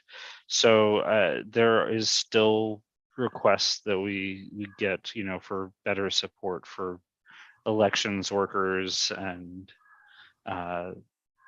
locations to be more accessible for the general elections. Okay. All right, great. And Michelle, this is probably where, if you want to make a recommendation, this is where you should add a budget line for DCWP to have more inspectors for street vendors, because we have that for health inspections, but Not to tell you to add one, but if that's something you're interested in. Go ahead, Michelle. Yeah, so you mean you mean for the Department of Consumer Affairs, because we have it for the Department of Sanitation, the Department of Health and Worker Protection? Which one do you mean? The enforcement agency for street vendors right now is Consumer Affairs, formerly No, Consumer but Affairs. there are two. The Department of Health and Worker Protection, they are the enforcers of the food carts and the food trucks. And That's that's for food safety, but for location and proximity to the sidewalk or to the crosswalks and all those things, that is now the Department of Consumer and Worker Protection. They're the ones who have the inspectors who go out. That's true, but there is overlap. Things. But the bottom line is, I have no objection to adding it here. That's fine.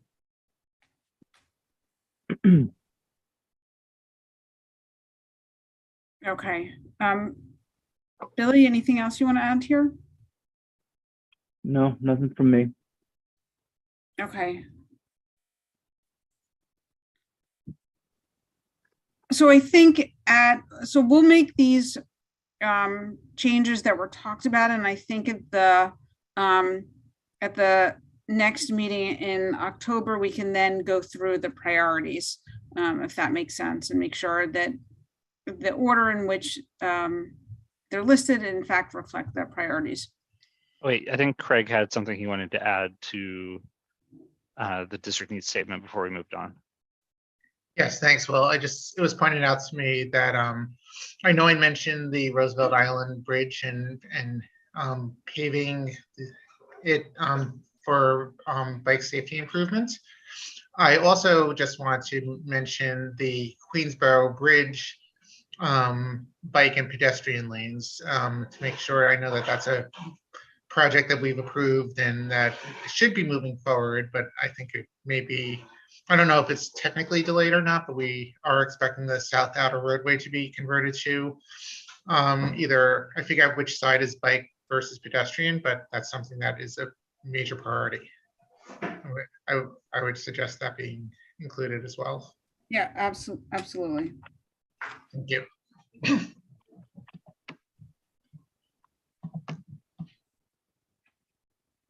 Okay. Okay, great. If there's nothing else, Billy, do you want to follow up on the next topic? Sure, we're ready to move to the Arts Committee funding.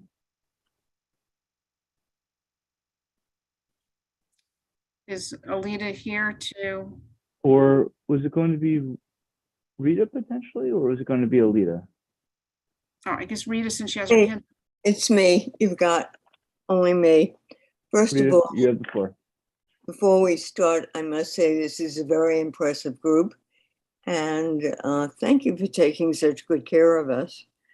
And it's appreciated. The Arts Committee was a model for a different type of committee, whereas all our other committees, the constituents come to us. In this committee, we go to them. And this involves, we are actually operating in the community, with the community. And of course, unfortunately, that costs some money.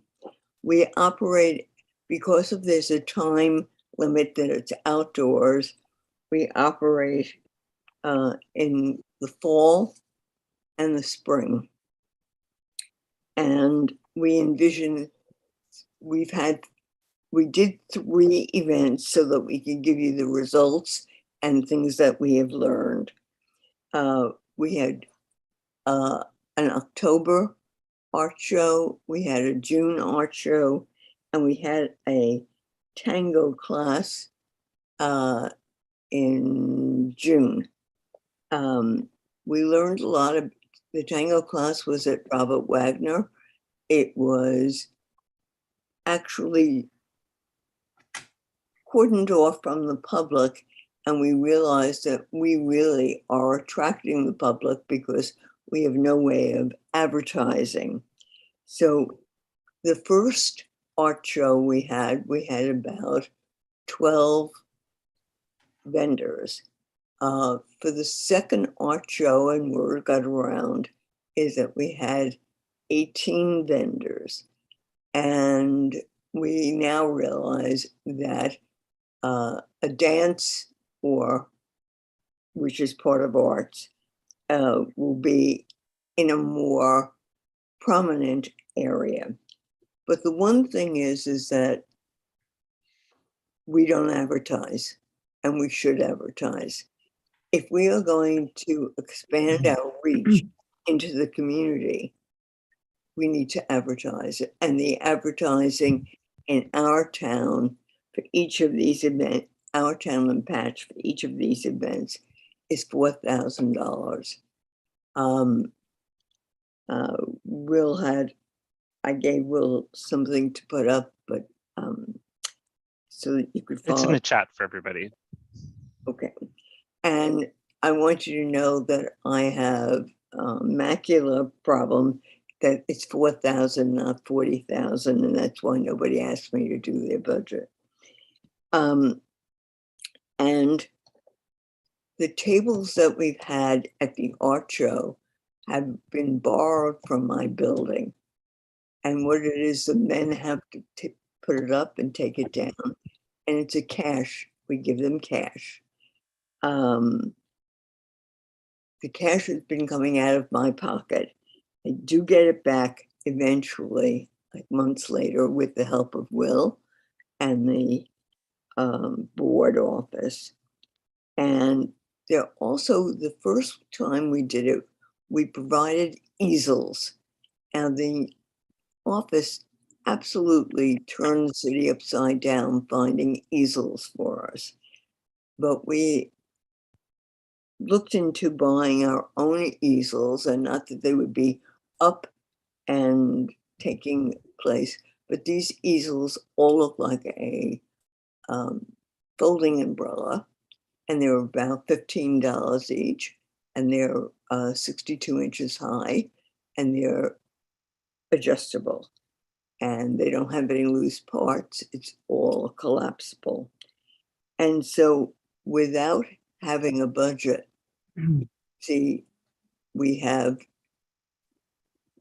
nowhere to, how do we run these things? So we're asking for advertising money. We're asking for money for that. We have to pay people for electrician that we took care of. And we also have a dance instructor and a DJ for the dance part. And we just need your money. But remember, we're in the community, and people have come to us and said, we didn't know there was a community board.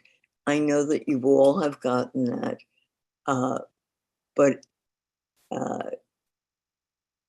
Manhattan Borough president was at the second art show. He thought it was fabulous, and Russell was there too.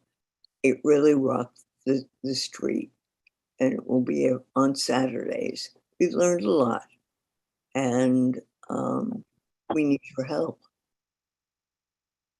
if we're going to exist.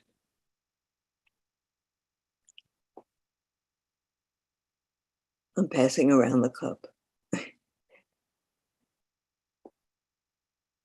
And so you're looking at advertising $4,000 for each of the 3 events for a total of $12,000, plus all the miscellaneous items. I'm sorry, each event is $4,000, and that's the way it is.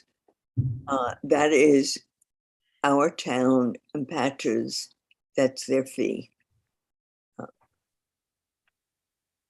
And have you looked into free media through through newspaper through getting newspaper articles and stuff like that about the event? We have not, because our event is targeted to the community. So we are using community media to reach the people that we want to reach. We don't really particularly want to reach somebody in Soho that will not have the enjoyment of our community board, and even perhaps not even thinking of becoming a member of our community board. So we have stayed within the community. Right now, our reach only goes to the emails that we have, that the office has on record. And everybody who follows our social media. And we do ask that our elected officials also e-blast it. And we also post it on the Link NYC kiosk for free. So there is other ways that we have spread the word about this. And we hand out flyers at the street fairs, et cetera. And if you were to do a press release for coverage in Patch and our town for the local area, would they pick that up as an article? I mean, potentially. They should. That would have to come out of the office and be official. And we have flagged it for Patch as well before.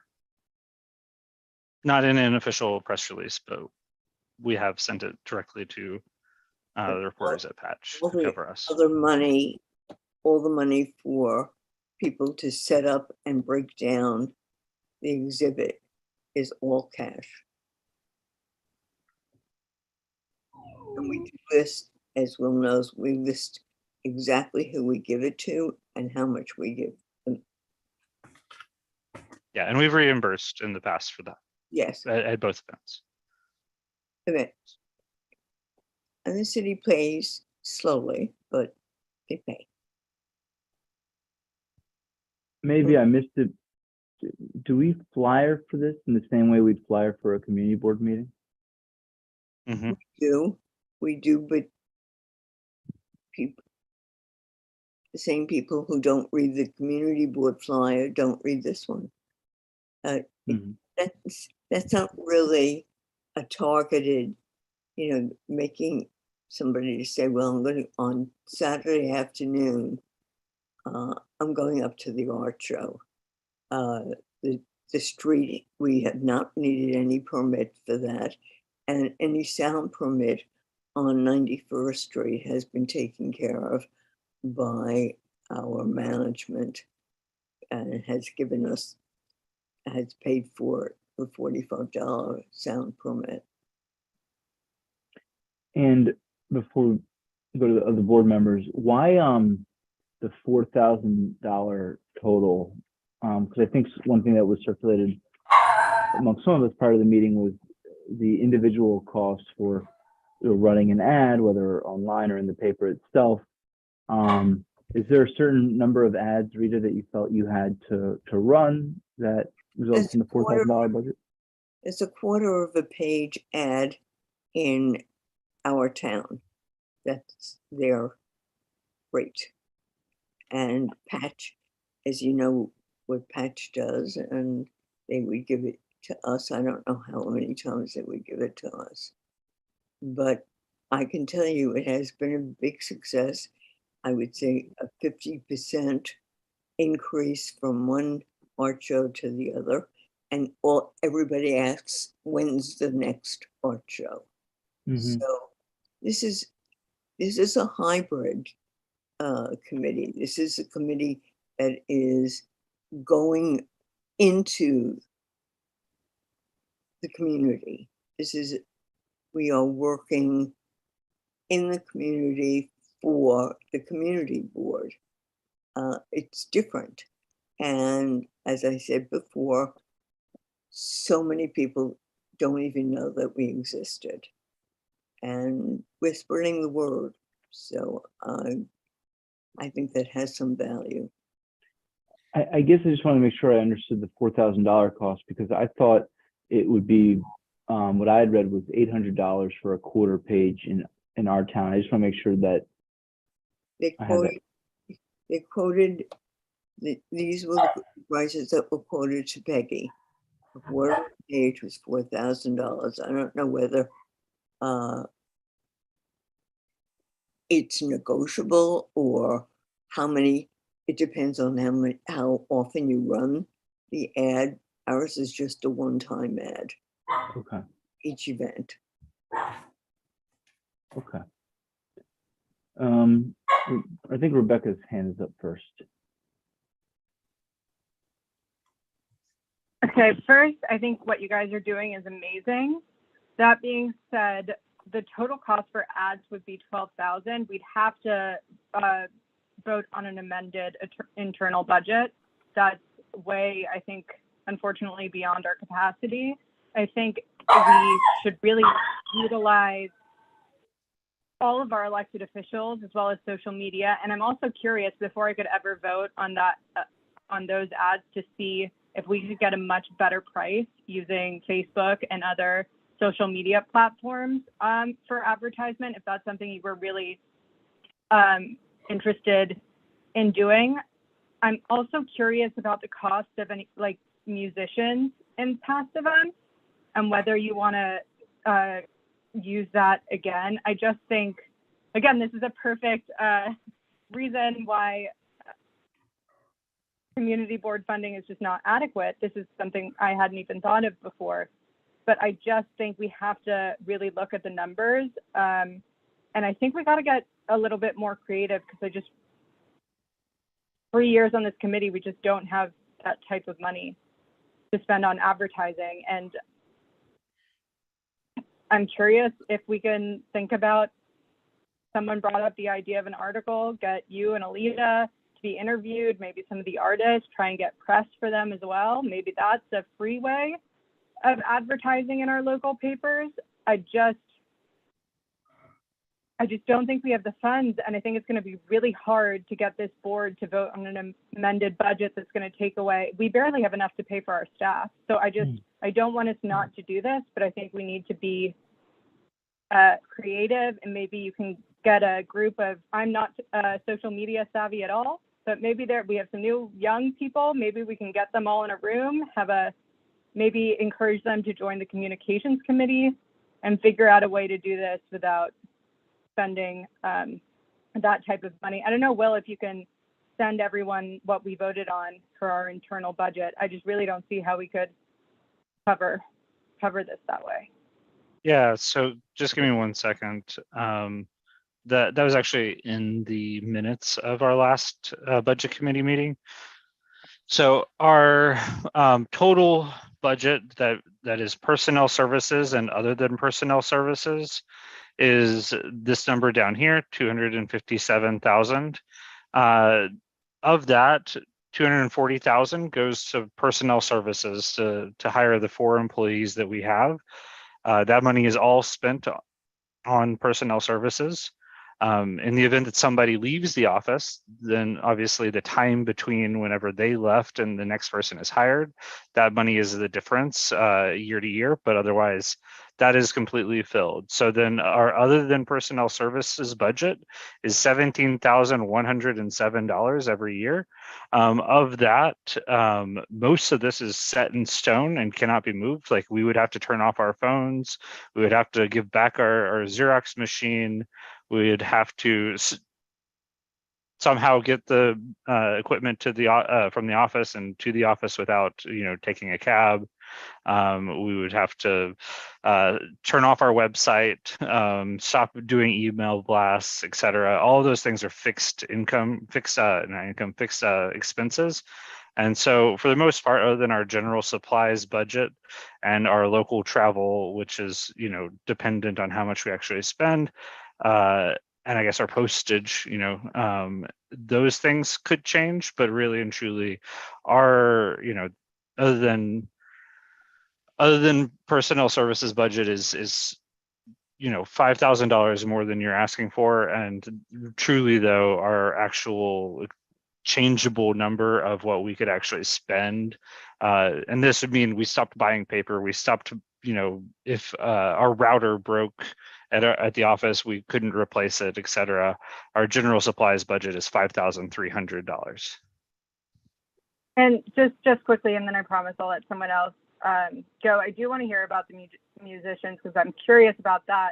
But I think also we shouldn't just rely on elected officials. As a board, I think we have great relationships with local institutions, with restaurants, with small businesses. I would like us to maybe at least try it that way, or look at the social media cost. Because I'm shocked that they would that ads for the community board would be that much. I obviously support local press, but it's just something we can't afford. And I think there are other ways we can get this stuff in the paper without buying an ad. And we do get support from, like, the Frick shared our flyer with their network. They retweeted it, and our elected officials, you know, tend to retweet these and, you know, share it on their Instagram stories and etc. And the artistic community on Instagram is, like, very engaged. And so as long as we are, you know, actively trying to get the message out and, you know, use the right hashtags, there are plenty of artists who do find us via Instagram and reach out to us that way as well. I understand what you're saying, and I have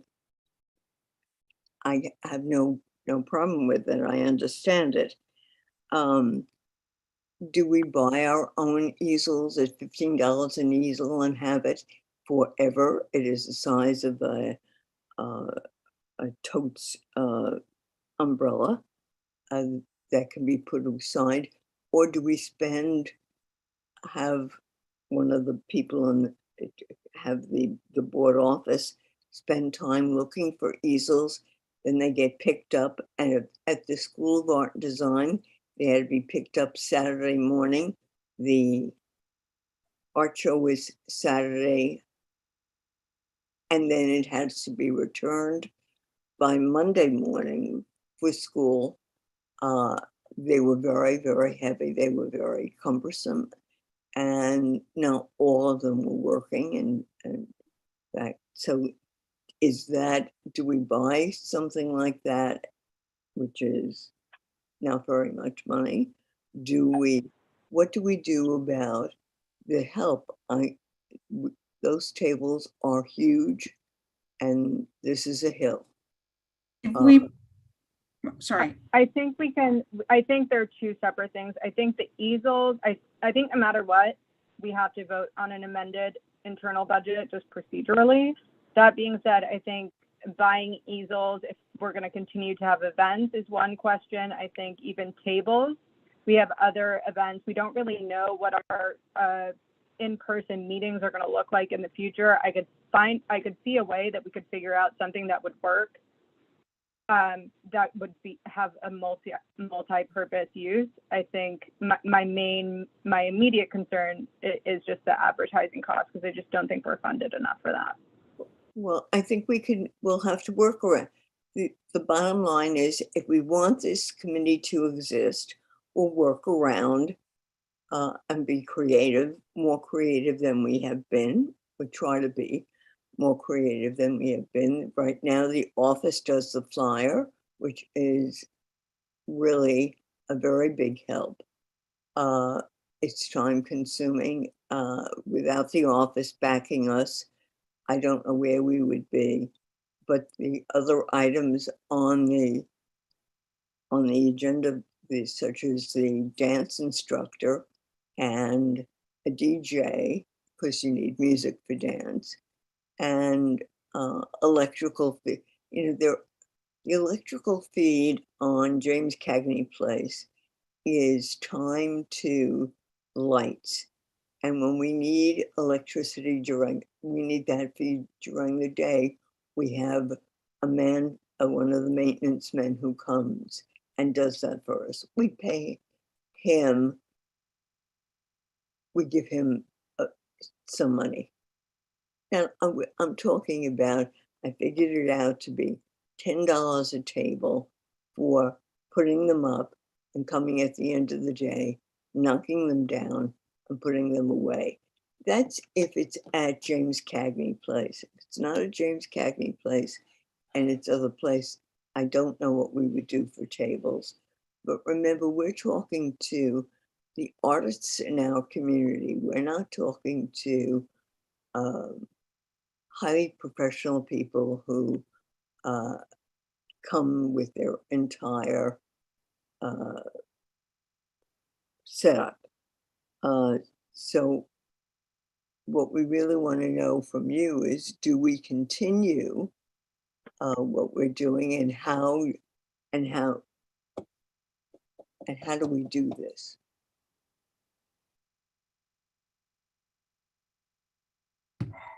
Pick the So- advertising out for a moment. What the other parts are not, if you take them out, that they don't exist. So we Rita- oh, go ahead, Will, sorry. Yeah. Because I want to follow up on a question that Rebecca asked. In the three events that we've done, we've paid musicians several times. For the first art show, we paid a dance instructor for the tango lessons, and we paid musicians for the second art show. Are you guys proposing to no longer pay musicians? No, we only have one DJ, and what it was is that the musicians that came for the art show was actually recommended by Barry, was a string quartet, and the other was J. Rick, and he did a magnificent 1 hour Broadway spectacular on the street, and the street was rocking, and we didn't have to pay them, but we need somebody who does all. You did pay them. They cost money. The musicians cost money. They were several $1,000s. Okay, how much do you know? Okay. Roughly at least 1,500 each event. I think it was more for the first event because you guys did 2 days. And the second event, it was a little less because you only did 1 day. So we're talking several $1,000s, like $3,000-ish if you're going to do 2 events just for musicians. Right. In addition to, if you're going to continue to do musicians, in addition to what you've proposed. I'd like us to just be mindful of the time tonight. I know we have several hands up, so why don't we go to Michelle next? Look, while these are lovely activities, and it would be being against apple pie and motherhood to say you're not for this, but I simply would not support funding for this because it's the community board trying to behave as a producer of shows, as a person who knows a lot about art shows. And I don't think that's the role of the community board. I don't think that this committee, in terms of getting the word out and advertising, is any more important than any other committee. And we have some very, very important topics that are dealt with in each of our committees. And we always talk about and lament not having enough of a turnout, or how do we get the turnout and how do we publicize it. That's true of every single committee on this board, dealing with issues that really, really affect the community and our quality of life.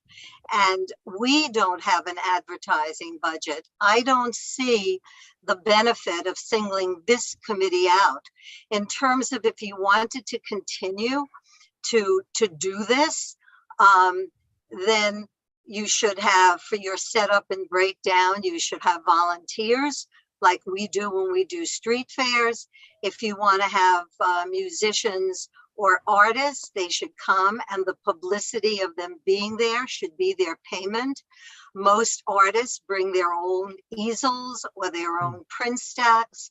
We do not have to provide that for them.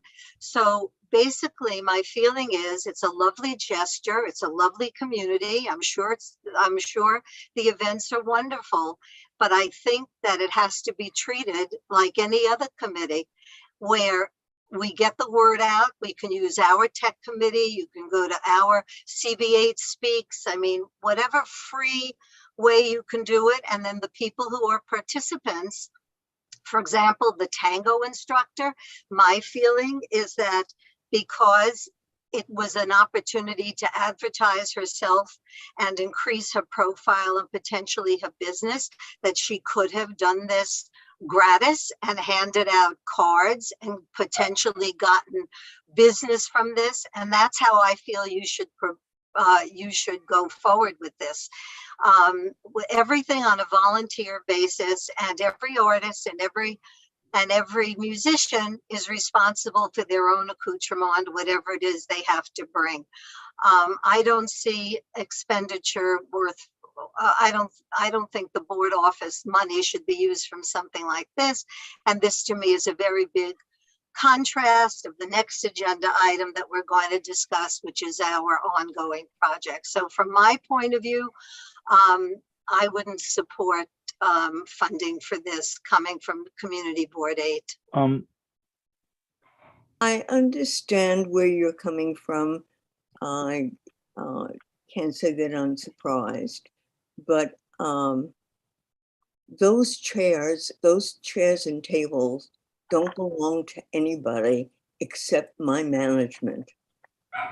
They are not allowing people in off the street to come in and take the table. These are those big tables, and take them and put them up. This is all done by the maintenance men, and they do it as a favor to me.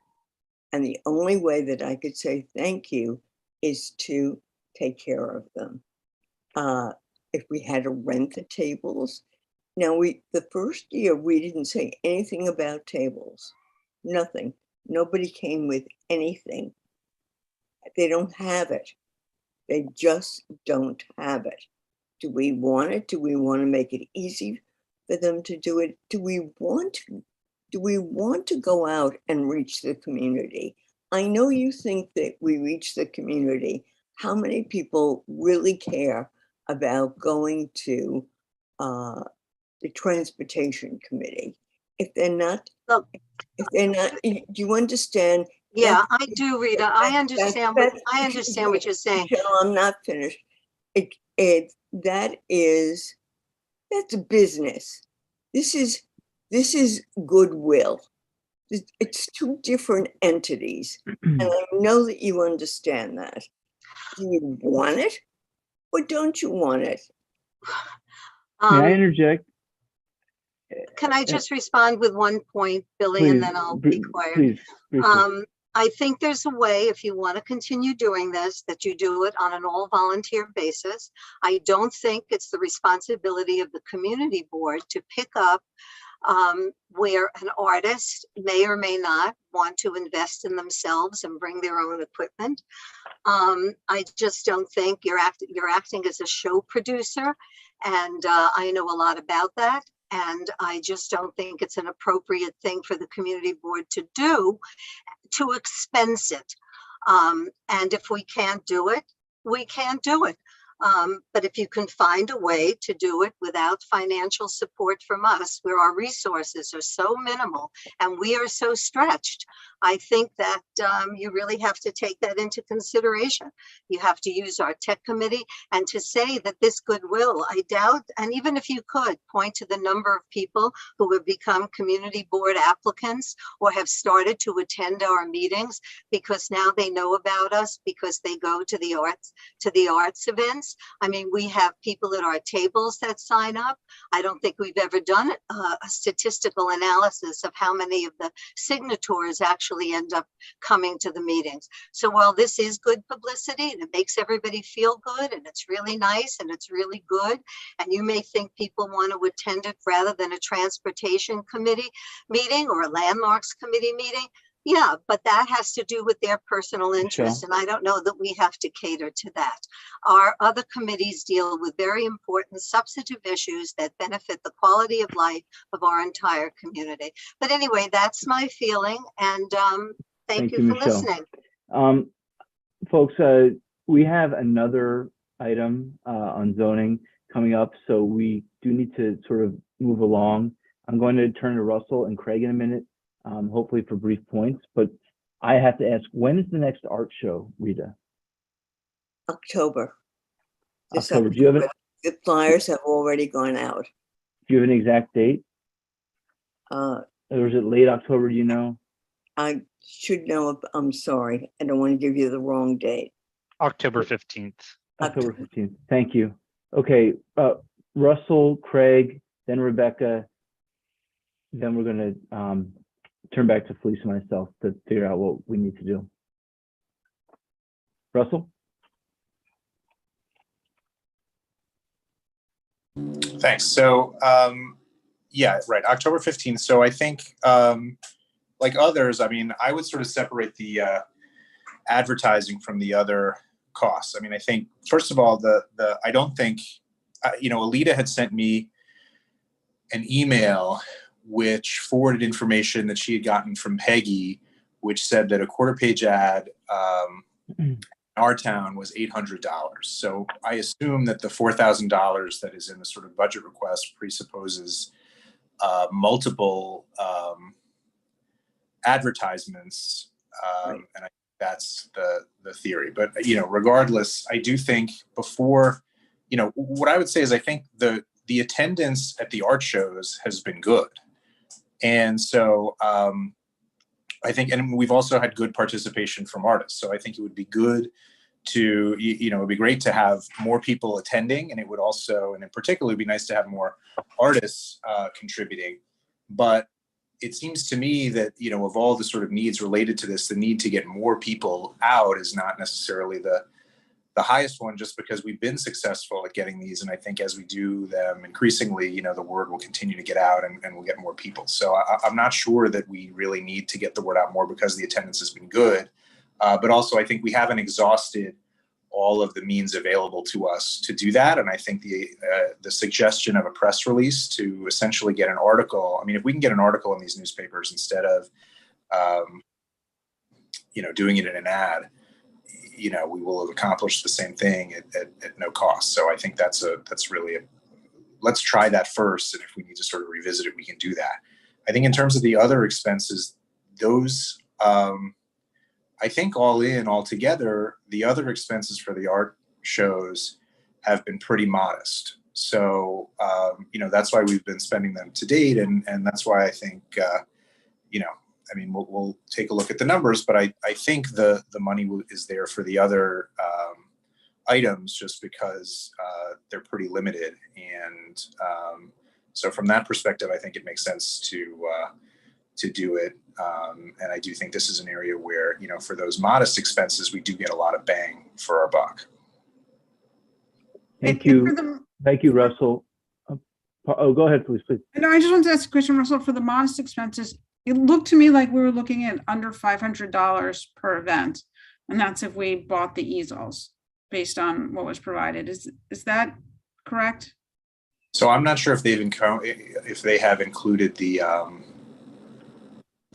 costs to hire the musicians, which we have paid for, but that's, I mean, those have been pretty small. So I think that might be, I mean, will have to correct me. I think it very well may be less than 500 per event.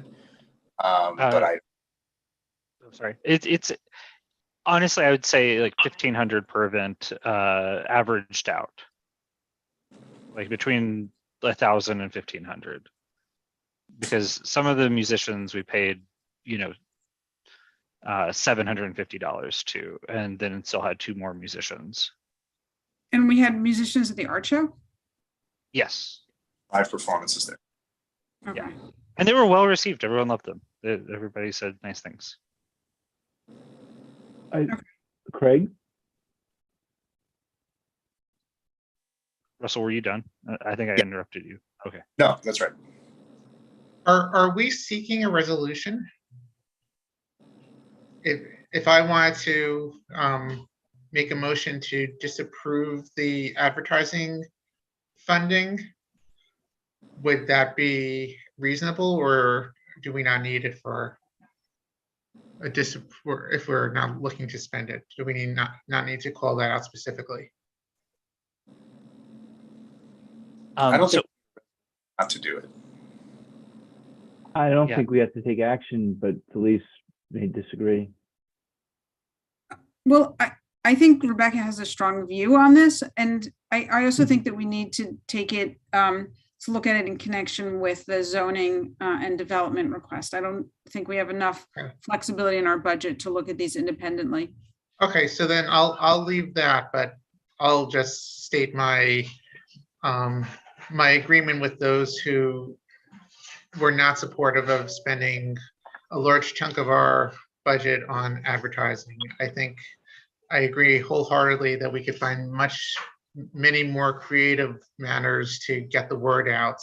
I'm still struggling with whether we should be paying for artists and the shows, and whether that's truly our role given how limited our funds are. But certainly the advertising seems a bit too much to swallow when when looking at the entire picture.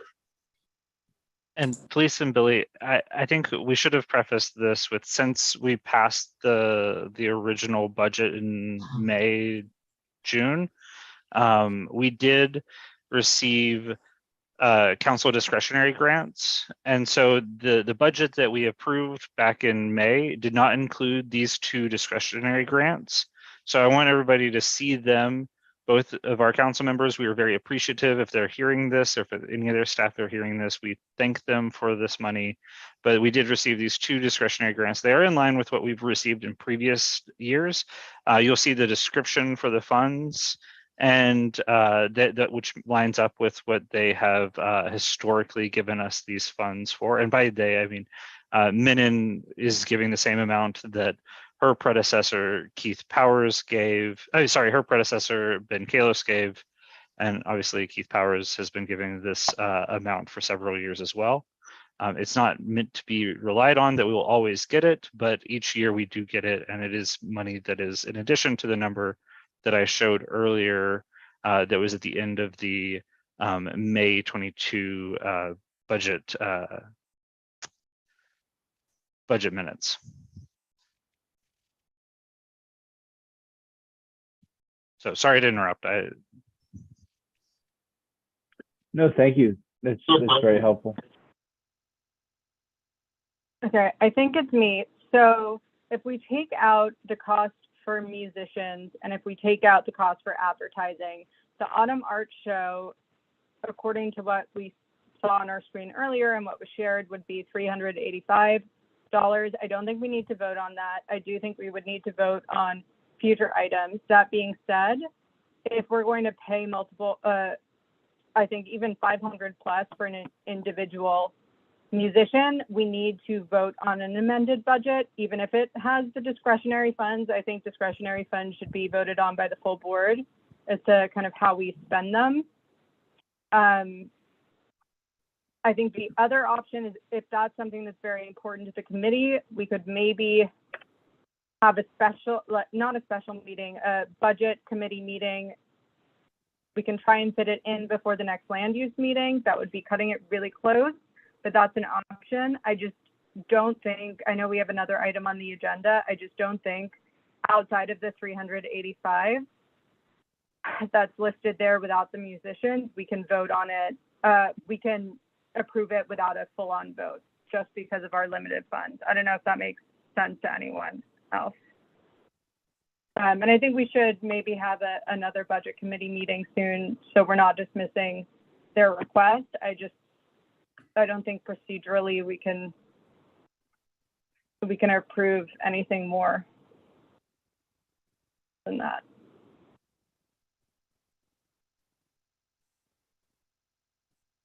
And just to confirm, Rita, it's the $385 that's in the request for this upcoming one? Yes. Okay.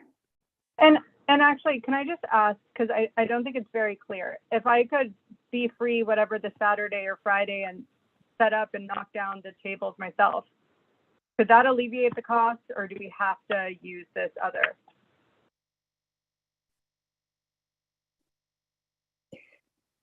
You did, Rita. Go ahead.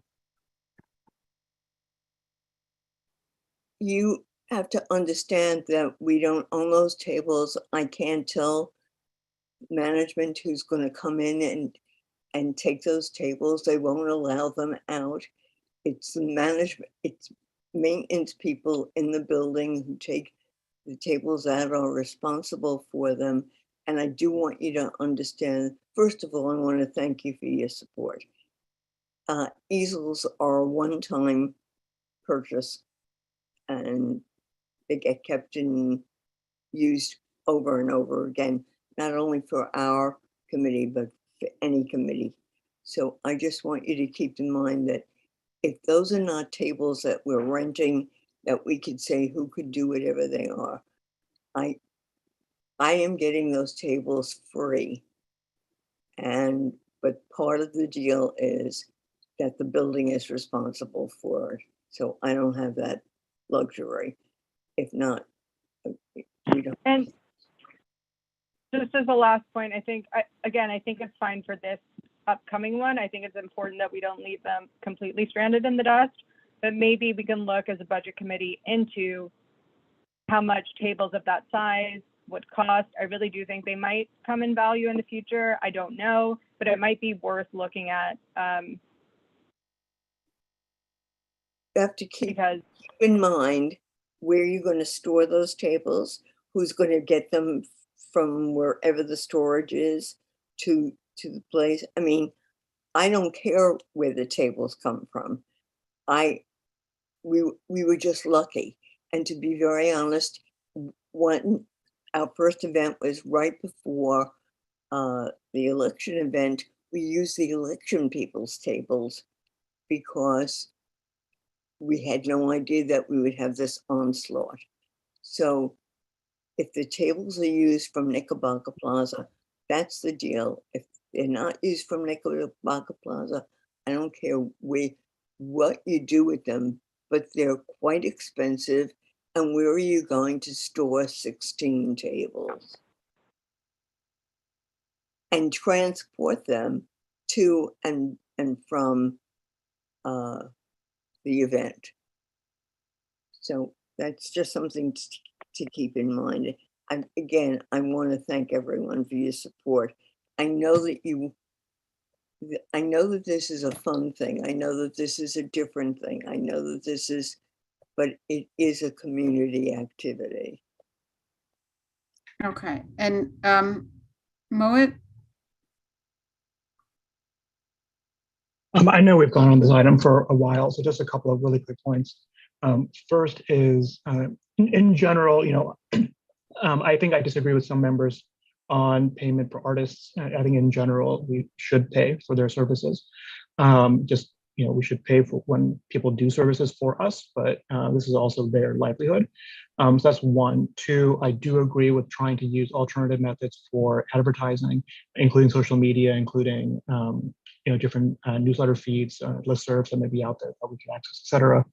And then three, I guess just like a general question, how have we been budgeting for arts events before? Has it always been coming out of the discretionary funds that we've gotten from our city council members? Or is this like a kind of a first time request in terms of the overall cost, or have we been paying for this, from the discretionary funds before? Yeah, it has not been officially budgeted before, so this is a new request. I think we've been paying for it out of discretionary funds. Will, if you want to clarify?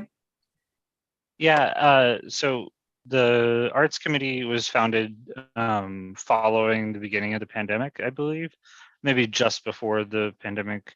And a hiring freeze went into effect at the beginning of the pandemic, as you're probably aware. We were actually short-staffed going into the pandemic. It was me and one part-time employee at the start. So we had plenty of budget left over each of the last 2 fiscal years. This is the first time since 2018 or 19 that we've actually been fully staffed for any period of time. Going out of the last 2 fiscal years, whenever they held their events, because they held the events in June, we just had OTPS and PS budget that was left over. And so at the time it was not an issue because we had a budget surplus essentially. And so if the like 1,500 or whatever it was each time didn't add up to anything that was consequential to our budget, if that makes sense. So it did not technically come from discretionary budget. It came from you know, a mixture of discretionary budget plus our own surplus budget from not being fully staffed. Okay, and we don't have any continuing surplus. We didn't carry anything forward, or we weren't allowed to. Yeah, city budget does not allow you to carry over unused budget. It goes back into the general fund and will be spent by every other city agency and goes into like the overall general expense budget of the city for the next fiscal year. Okay, yep, understood. Yeah, so I mean, I don't have too much to add to what the conversation's already said, but you know, I would pay artists, you know, if and when we can. You know, I would pay people providing us services and such as moving tables around. And I think the deep question here is whether we want to continue these kinds of events. And you know, that I think that's a deeper question that requires probably a different venue than this. But and I'm not sure I have the answer to that. Thank you.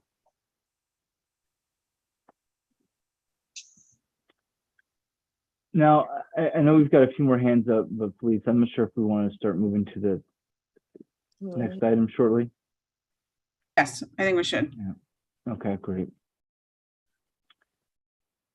Yeah. Did you want to lead that, or would you like me to? Because Sure. And Anthony's does not seem to be on anymore. There was a request for funding to continue with the zoning application efforts for a special zoning district.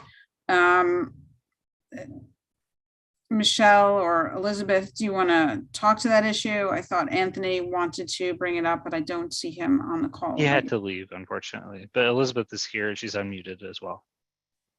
Yes. What this is a proposal from the community board, an application from the community board for special zoning districts, the Yorkville and Lenox Hill special districts on 1st, 2nd, 3rd, and York Avenues. And the proposal creates a height limit of 210 feet, which is the common height limit on the Upper East Side for the wide side streets and for the other avenues. It saves the low-rise tenement buildings with the affordable housing in it, and it supports local retail. The applicant is the community board with, I think currently Russell is the applicant, and Alita Camp was the previous applicant. The architect and planner has been working on it since April 2017. The first filing was in August 2019. They wanted to combine it into one application, so we filed again this year and are waiting for a response from city planning. This is I feel from and the community board has supported it. This is an extremely important thing to preserve the character of the Upper East Side, to support the existing affordable housing. We've had too much destroyed in the way of affordable housing. The original character of this area of the eastern side was very much affordable with the tenements that are there. They've gone down to these enormous buildings for a lot of it. I mean, I'm all for rich people, but housing them is not a problem these days. So we very much want to continue we feel it's essential for the character of the community to continue. I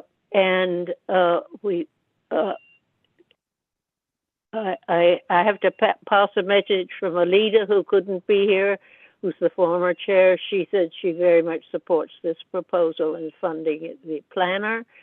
I'm reading from Gail Barron, who couldn't be here but worked on the funding. And I'm sorry, I'm going to be quoting you, Will. She sent me a thing. Will said the funds would come from the City Council discretionary funds allocated from Julie, $10,000, and Keith Powers, $5,000, with the difference from the CB8 budget. So that's the support I think we need, the community board needs, and the community needs. And I certainly hope that we can have it from you. So Elizabeth, can I ask a question before turning over to other folks? So you said that it's been combined into one application and it's before the City Planning Commission, and you're waiting for a response from City Planning. So what is it that the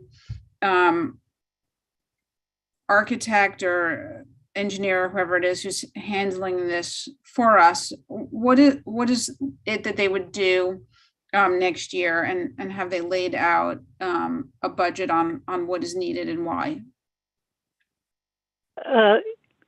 I think it's hard to say what he will do, because he will respond to the requests from the City Planning Commission. And I don't,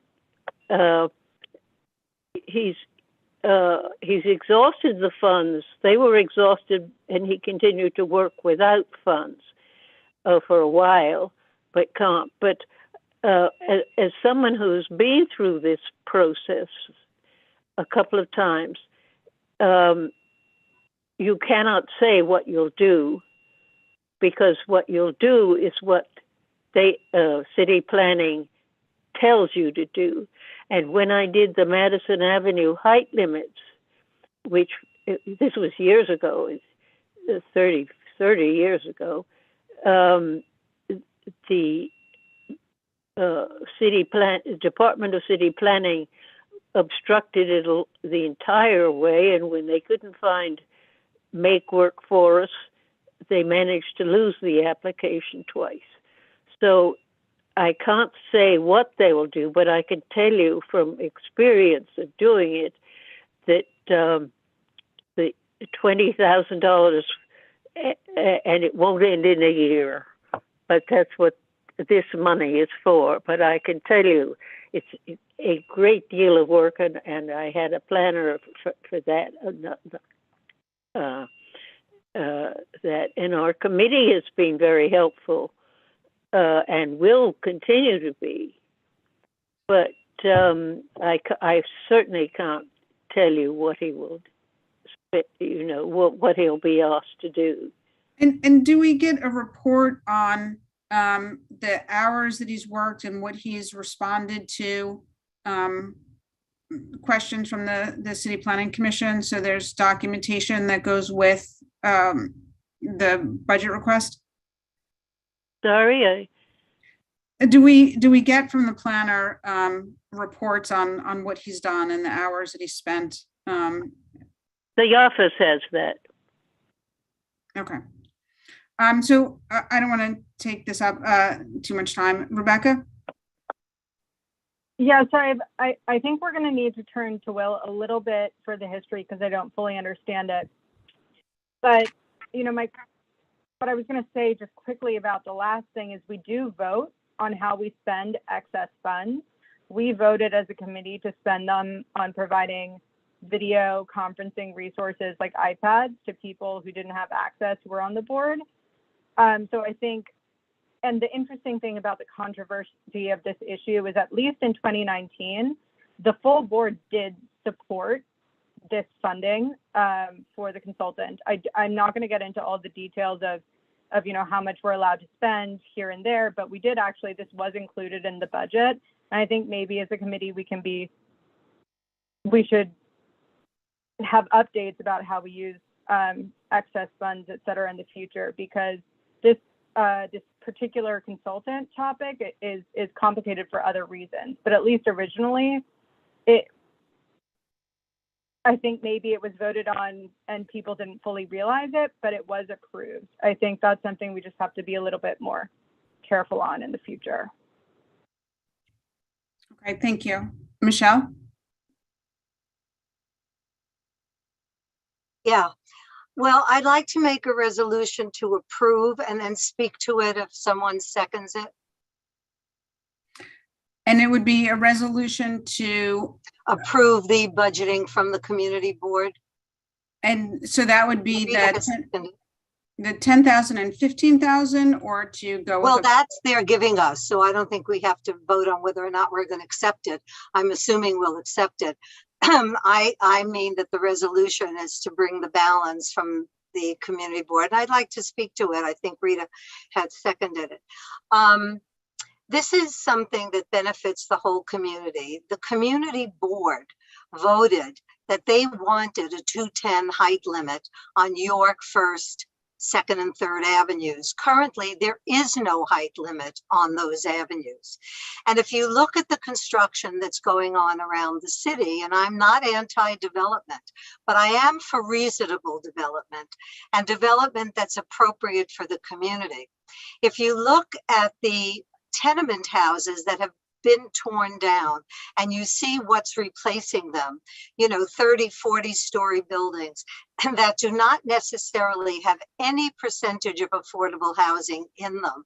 And the committee did a little of its own analysis, which I won't go into, but it ends up that when you tear down these tenement buildings, you end up losing more affordable housing, and then you gain with the recommended percentages or the percentages that are required by law for the new buildings, which also many times the affordable housing is not necessarily in this community, but a developer might put it off site or out of the district. So this is something we really asked for, and this is something that we've been working on since, well, maybe it's 2017 from the first time this representative came on board, but we've been talking about this for a very long time. Now, you need to have, while you're in the process of doing that, there has to be somebody representing us. You can't really, it's like firing your attorney, in the middle of a court case because you think you've made your case. Questions are going to come back, presentations are going to have to be made, things might have to be objected to, whatever. We need a representative, and preferably the same one, because he's been with the project from the beginning, and I believe to most of our satisfaction. I do agree with Felice that if we haven't in the past, but maybe we have, we should get updates from him as far as he can offer them. A lot of it is a waiting game. He doesn't necessarily charge for the waiting period. He only charges us if he's doing an action. I assume there's an hourly rate there. Maybe he's willing to take this amount as a project rate so that we're not ticking down hours. Maybe that's a negotiation we can have with him, that maybe he would take this to the project's fruition, although this could could go on for a couple of years. But to quit now, to remove a professional from this project in the middle of it when we have come so far, I think would be a grave mistake. And I don't think we have any better use for the appropriation of funds that our council members have given us. So I would urge us heartily to support this. I can't see a downside. It's giving us everything we want. I think it was a unanimous resolution with the exception of one person on the board. Maybe one person voted against doing it, possibly two, but the resolution was pretty overwhelming that the community was in favor of these height limits. So I urge you to let it go forward with the appropriate funding. Yes, and a great deal of work will be required by the Department of City Planning as this goes forward. Also, this is a small purchase contract, So it'll be $19,999.99, which is what we had last year. So this is being funded by council people, the community board all along.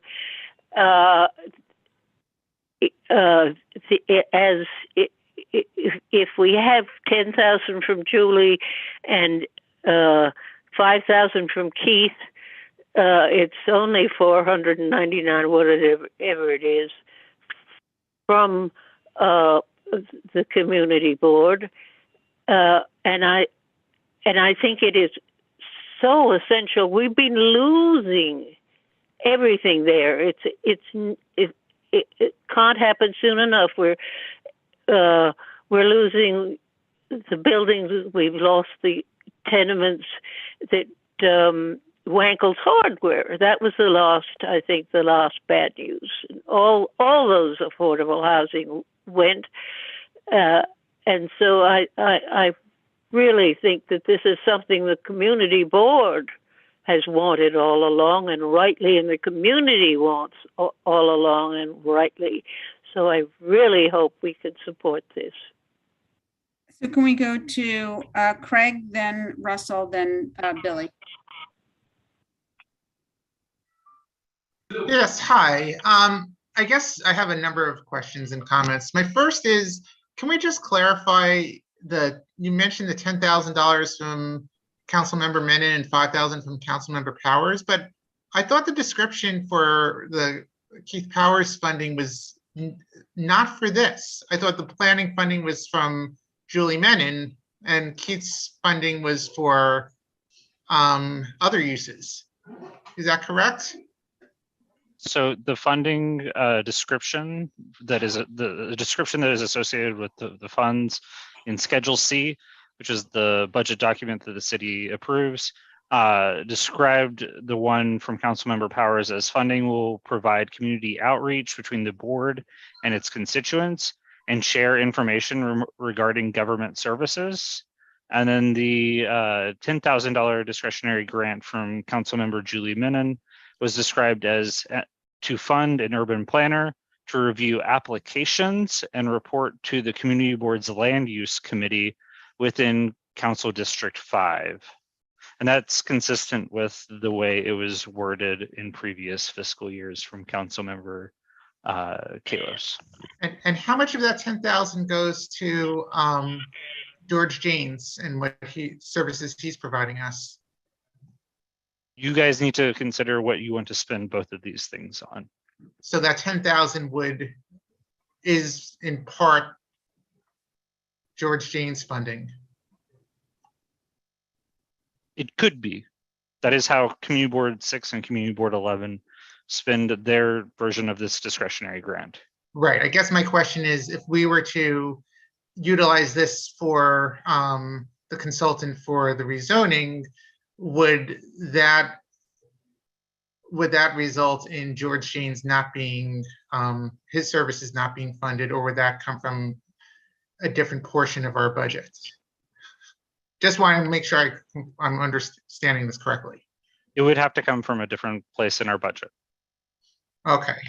So I think that's an important point, because I think we're talking about a small contribution from the community board, but obviously it would have other impacts. And if we take out that 5,000, it would be even less. So how much have we spent to date on this in past budgets?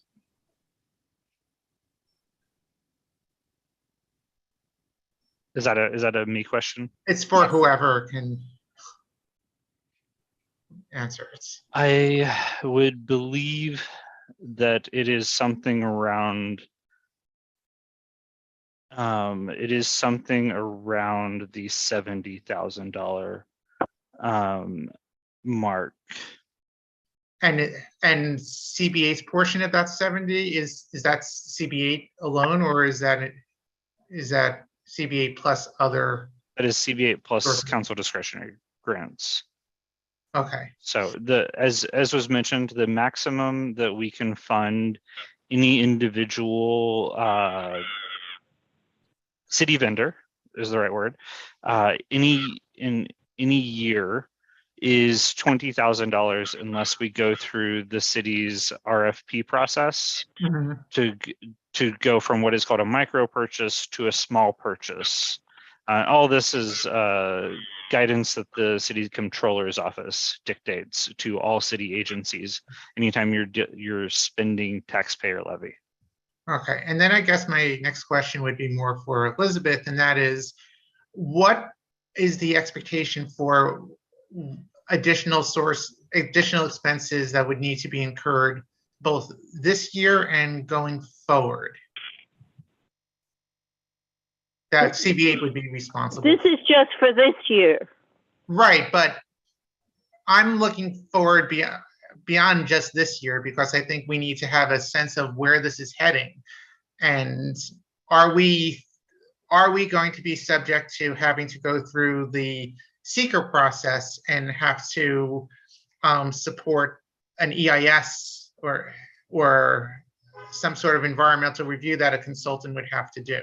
Yeah, well, I think we'll get what's called a negative declaration, because I don't think that there is an environmental impact to the proposal. But we'll have to find, and I think that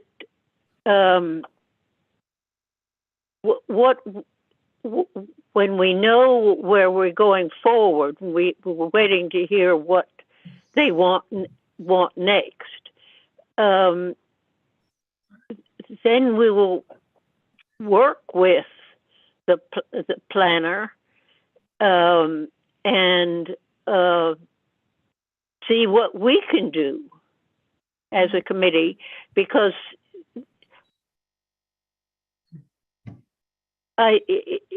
with luck, we can finish it within the fiscal year.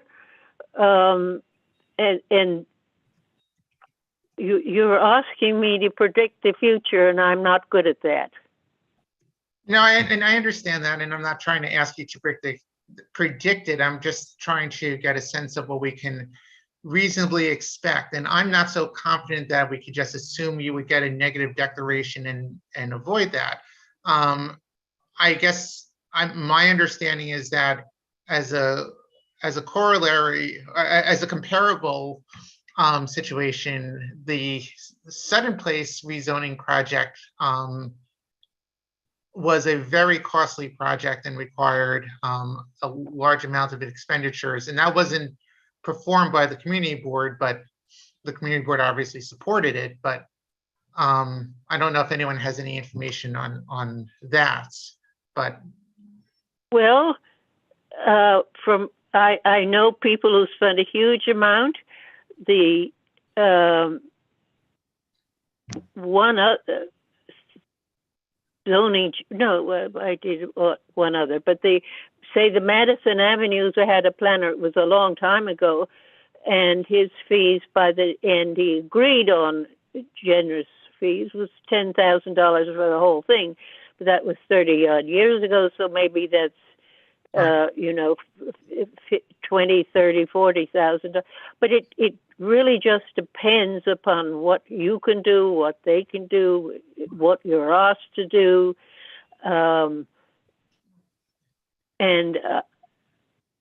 Sorry, I just can't give you.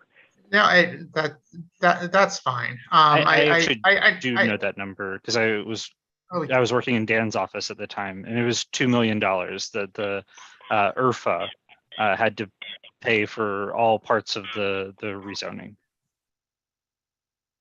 2 million. So was the answer. And that was IRFA that? Yeah. And I don't believe any of that money came from either the council members. Actually, I know none of it came from Councilmember Grodnick. I don't believe any of it came from Councilmember Powers or from Liz Kruger was supportive of it. But she didn't have discretionary funds in it, and neither did Manhattan Borough President Gail Brewer. It all came from private fundraising. Right, which we can obviously do as a public agency.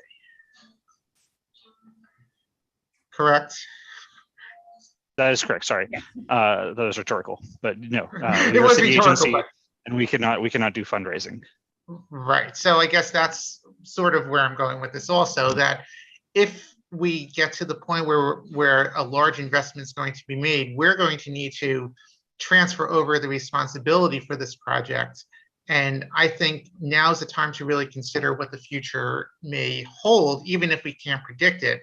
I don't think we can rely on luck in this case, because I think in my humble opinion, this project, I didn't know the 70,000 figure, but that's a lot to have spent on something that hasn't thus far produced much in the way of anything tangible, except for a pre-application that, I mean, in my opinion, I think it's somewhat underwhelming. It doesn't include any concrete proposals to provide any additional affordable housing. It's very general in nature, and I don't know how we get from that to the next step of an actual application, and then go into this not knowing whether we'll have to go through an environmental review. So with all that being said, I'm very skeptical about continuing to fund this on an ongoing basis, and I think it's unsustainable. And this has nothing to do with the merits of the rezoning proposal. I'm not trying to cast any judgment on that from the public opinion standpoint. I think this is just a matter of how we spend our funds, and thinking that we shouldn't be spending it to sponsor a project that we would in all likelihood not be able to see through to the end in terms of our management of it. And I think there are other more beneficial uses for these planning funds. I think George Janes provides a tremendous service for us. I think we could probably use him even more than we do. And there are other planners out there as well that would be suitable to perhaps consider for work as well. And I think that's why I am very much not in support of this budget request. Thanks. Thank you, Craig. Russell? Oh, sorry. No, I was going to call on Russell. Thanks. So yeah, I wanted to just provide additional context here, which is last year we paid a new retention for George Janes. So his services for us are prepaid up to $15,000 at this point. So we have, we've sort of, with the retainer that we have for George Janes, we have, I think, probably certainly at least a year and probably more for that. So in terms of the funds that we have, we've got $10,000 that can only be spent on urban planning, and not really much else to spend it on apart from this project. And then the other $5,000 from Keith is sort of more open-ended. So that's just sort of background. I mean, I would say I don't know that we have,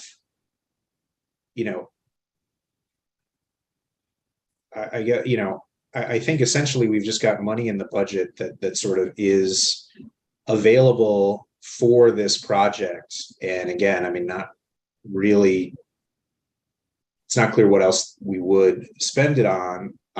In addition, I think we don't fully know exactly what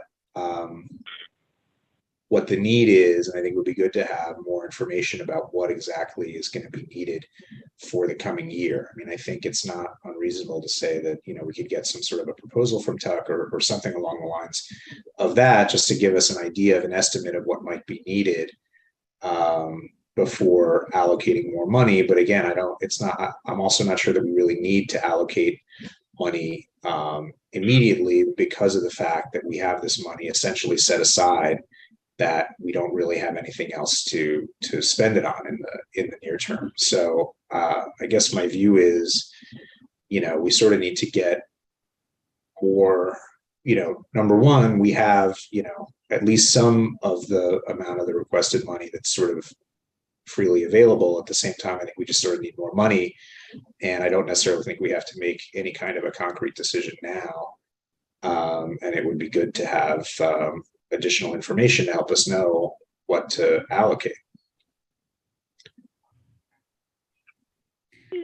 And I would like to interject here that the planner has told me that the department was more accepting and enthusiastic about the proposal this time.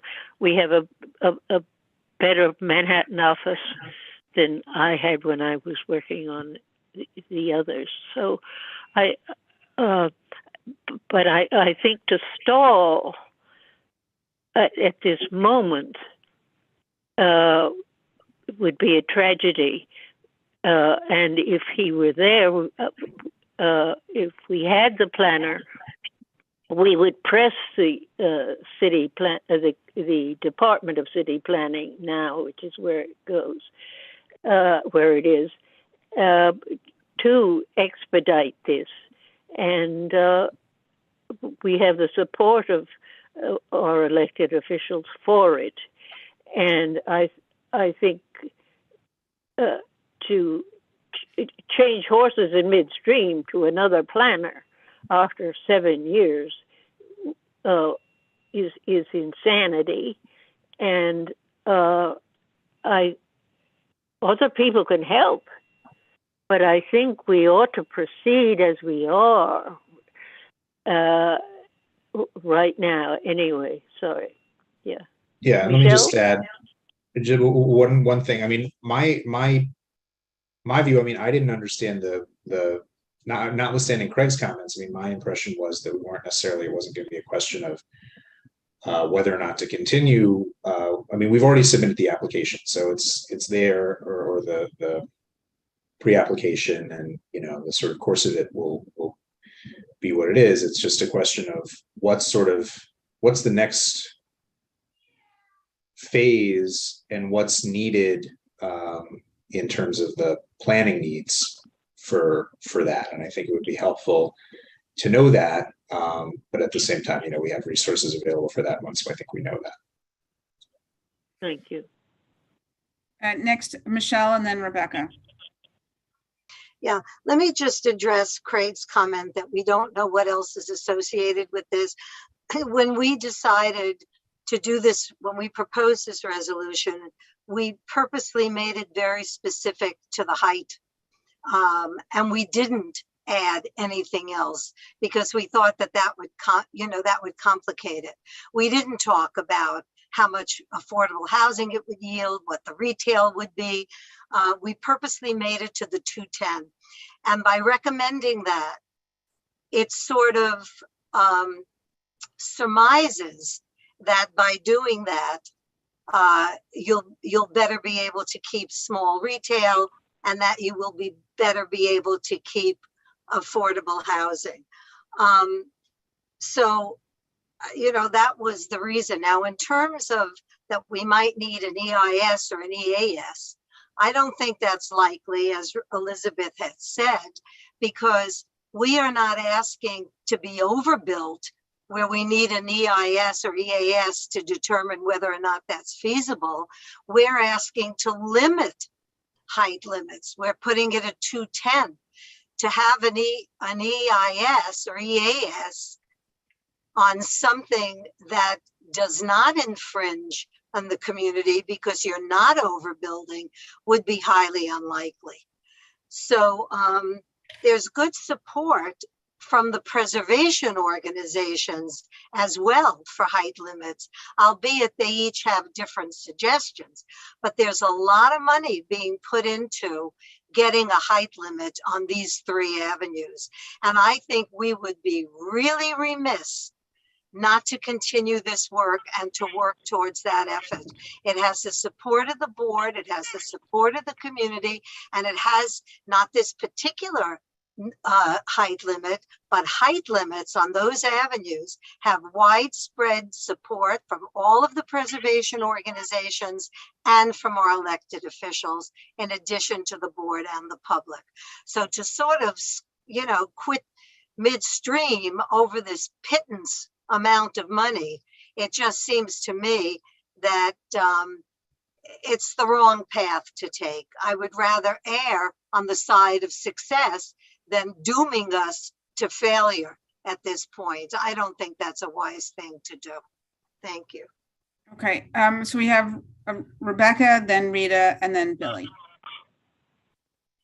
So I just have a couple points. One, it's very true. The board has been consistent on this issue. We are in support of this height limit. That being said, I think after tonight, we are going to have another meeting in October.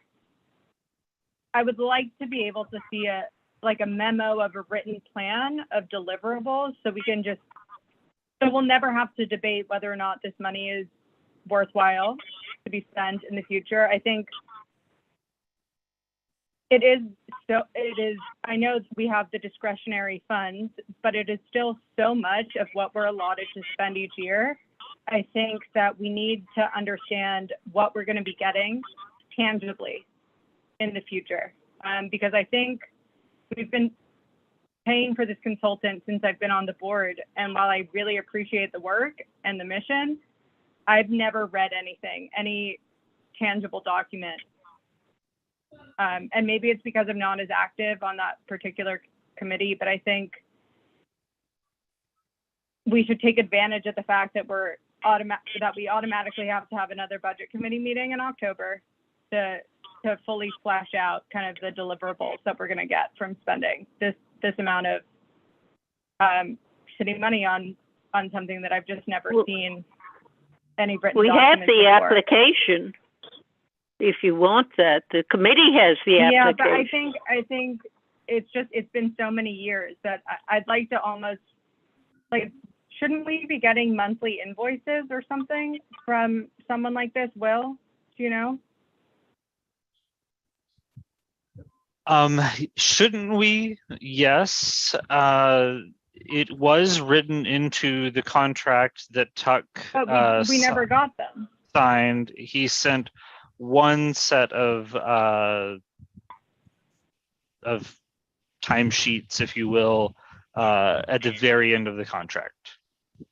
It was supposed to be delivered monthly.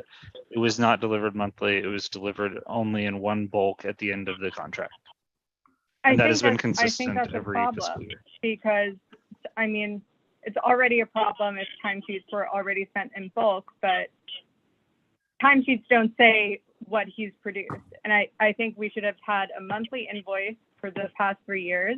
I'm not saying we shouldn't continue to fund this in the future. That's not my point. My point is, I think asking specifically what we expect by continuing to fund this consultant should be a focal point of this conversation in the future. This is just not how city government funding works. That's my point. Sorry. Rita, and then Billy and Craig. I think this is so important, and one of the most important things that has been brought up all evening. I'd like to support Michelle's proposal and call the question.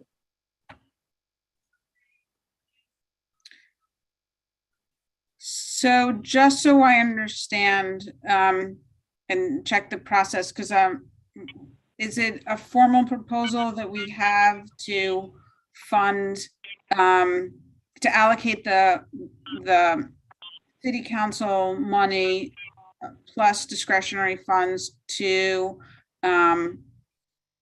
a consultant? Is that what the proposal is?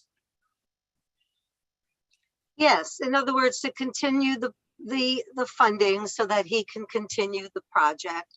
If there's an issue with protocol, if you think you should have gotten more reports or whatever, we can talk to him about that. We actually can even talk to him about putting a cap on his services once we get a feeling from city planning for how long this will go. I mean, that's a lot of detail that we could discuss with him, but the fundamental issue here tonight is to continue this and to provide funding to continue this. If you don't provide the funding, you're walking away from this project, despite all of the support that it has. And it's much the same as hiring an attorney. You know, if you have something and you're fighting something or you're trying to get something, that you say to the attorney, well, what's going to happen next year? What's going to, fighting the smallest thing in the law could take years. He's not billing us for the time he's not working. So when you say a monthly invoice, if there was nothing tangible for him to have done, you would get a monthly invoice that says 0, I would hope. So it's only when something is happening or he has to respond that you're getting an invoice for his time. But all of those questions can really be sorted out with him in a much more specific way. But the fundamental issue here is to continue funding the project. I mean, if you walk away from that, I mean, I don't think we see have to the do that now. rationale for that. So I think, Russell, do you want to add anything else? Because I think. Yeah, I mean, look, the question's been called, but yeah, I mean, I don't understand the discussion now to be a question of whether to continue funding this or not. I mean, again, I understand Sir Craig had raised that issue, but I think the question is, I mean, we've submitted this thing, and I think there's a question of, you know, allocating additional money for it and how much that should be. It's very tough for me sitting here now to make a judgment about the specific amount that's been requested. I mean, essentially what the request is that we allocate the maximum possible amount that we're allowed to do within a micro purchase in order to continue the work. It's not clear to me with the information that we have tonight that we need to allocate the maximum possible amount. That's not to say that we shouldn't continue the work. It's not to say that it's just that I don't understand what the basis of the request is, particularly in a situation where this work has been going on for a number of years. Funding has been provided periodically over the course of a number of years. So why it's 20,000 now as opposed to 10,000 now or any other amount now, I don't understand. And I think we just need to have more of a sort of proposal or understanding from Tuck about what the expectation is in terms of the course of how this is going to go, to know what the basis of the funding request is. Well, can we say up to? Would that make you feel more comfortable? In other words, the resolution doesn't necessarily have to say $19,999.99. It can say up to $19,009. I think the problem.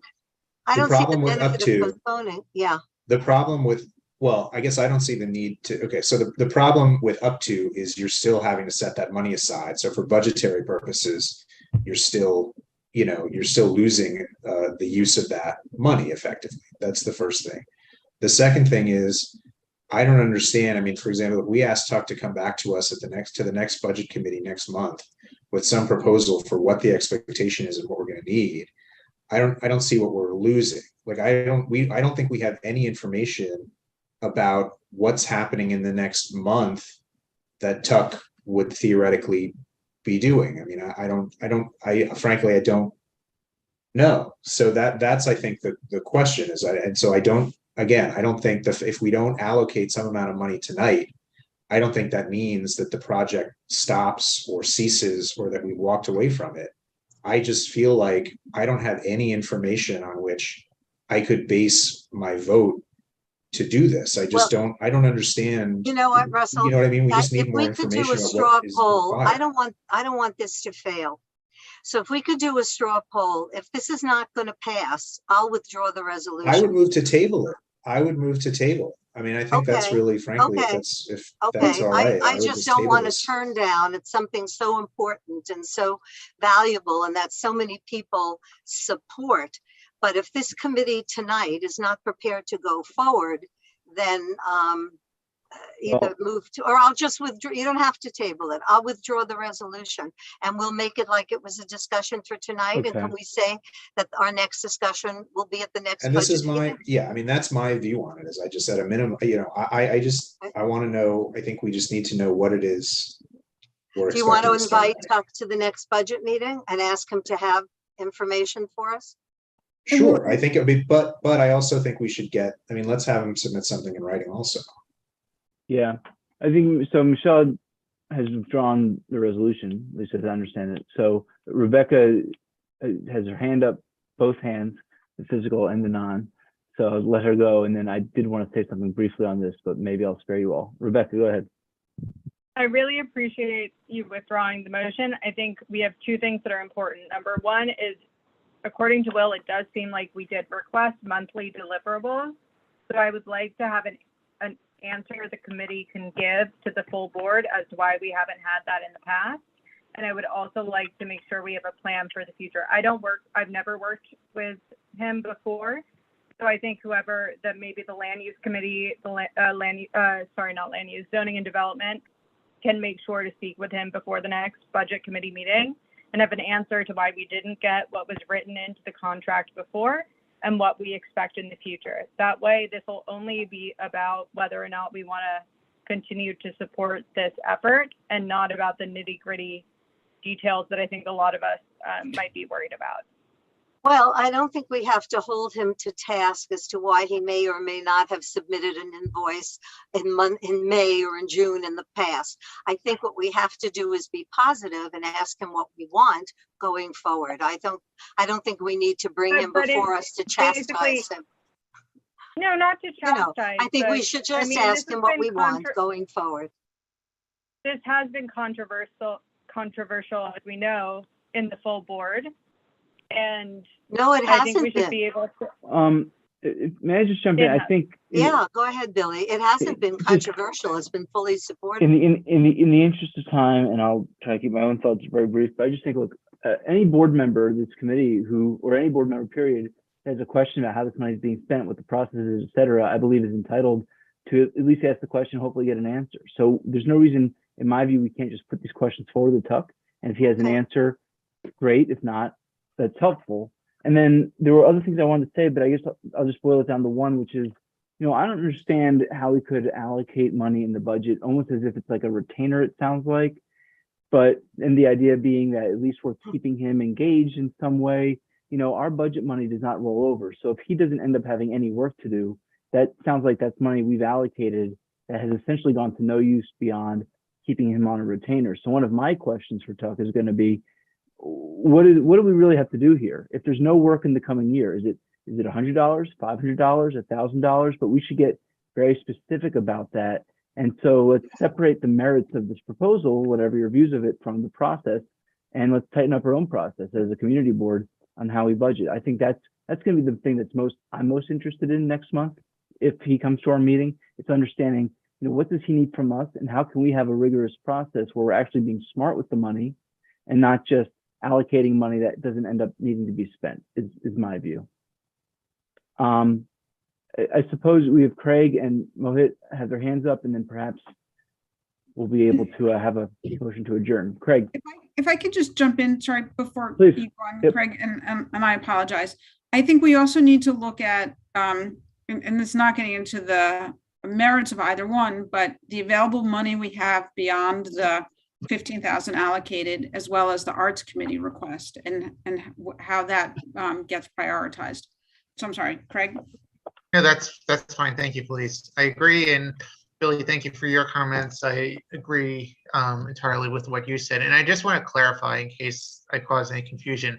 I wasn't suggesting that the project cease, but rather that we could fully consider whether there's another entity that can, or maybe more appropriate to take the lead going forward, one that can fundraise or generate financial support and see it forward if it gets to a point where we are unable to do so if we start incurring major expenses to support the initiative. So I guess as I was looking at the pre-application, I'm still really unsure as to how we can be certain that a negative declaration would be issued, especially because the application does include small scale retail overlays. So we're not just talking height limits, we're talking about other components as well. So I guess that leads to my question, since I think we need an independent review of the process going forward, can we have George Jeans weigh in on where we are and whether he sees the likelihood based on the pre-application of whether there will be a negative declaration or whether we would have to potentially account in the future for an environmental review. And then finally, I just want to say, as someone who manages consultant contracts professionally, it's unfathomable that we haven't been receiving detailed invoices describing the work performed, be it monthly or quarterly or whatever cycle was agreed upon. I mean, in addition to the fact that this just has bad press written all over it if someone were to catch wind of it, it's just one of those things where where a government entity has to be responsible to its constituents and taxpayers, and there's no accountability here if we don't have anything that we can point to document. If we were audited, come on, I mean, we need to do better going forward. And I'm serious about the George Janes question, so if anyone can comment on that, I'd appreciate it. Thank you.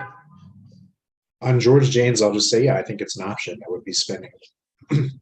Yeah, it's certainly an option that we can do. We have him on retainer. We can ask him to do whatever we want.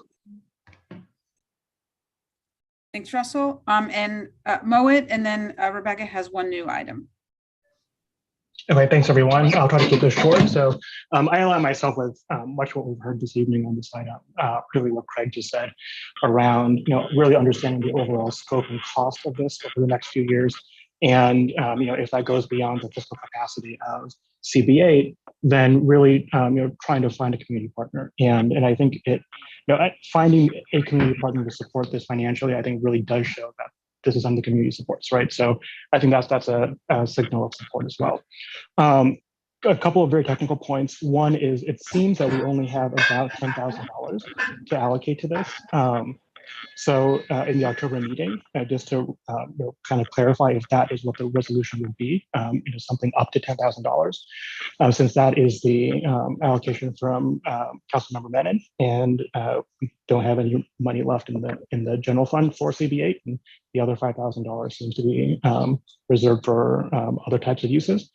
And then a question about the future fiscal year. So it seems that our other land use planner is paid for this fiscal year, but we will need these funds in the future. And so it seems that we may only have 1 year of up to $10,000 available for this. And I think that goes back to Craig's point about finding something else that would be more fiscally sustainable for this moving forward. Well, the resolution has been withdrawn, so there's no mention of any monies now. Yep. Just wanted to clarify though, but that's the point. But I think the idea had been the $10,000 from Menon plus the $5,000 from Powers plus more or less $5,000 from the board. That was the idea. Yeah, I mean, I guess that last $5,000 I'm not sure we have, and there's a question mark in my mind around the applicability of CM Powers with $5,000 for this. Thank you, Rebecca. Yeah, I'll be really quick because I kind of began to address this earlier. And I want to stipulate this by saying I don't want to make any more work for the board office. That being said, we did vote on spending surplus funds for a specific item and it was spent for something else. I think that's just a sign that maybe we need to have September monthly or yearly meetings in September of this committee that includes an update of how we spent the surplus funds of the prior fiscal year. We vote on the public record, and I think it's important that we, sorry, my dog is freaking out. I think it's important that we follow up. Okay. Judy? I'd like to make a move to adjourn, if it's okay with the chairs. If they have nothing else to bring up under new business, I move we adjourn. It looks like Michelle has seconded, so we can all talk in November. Thank you. October.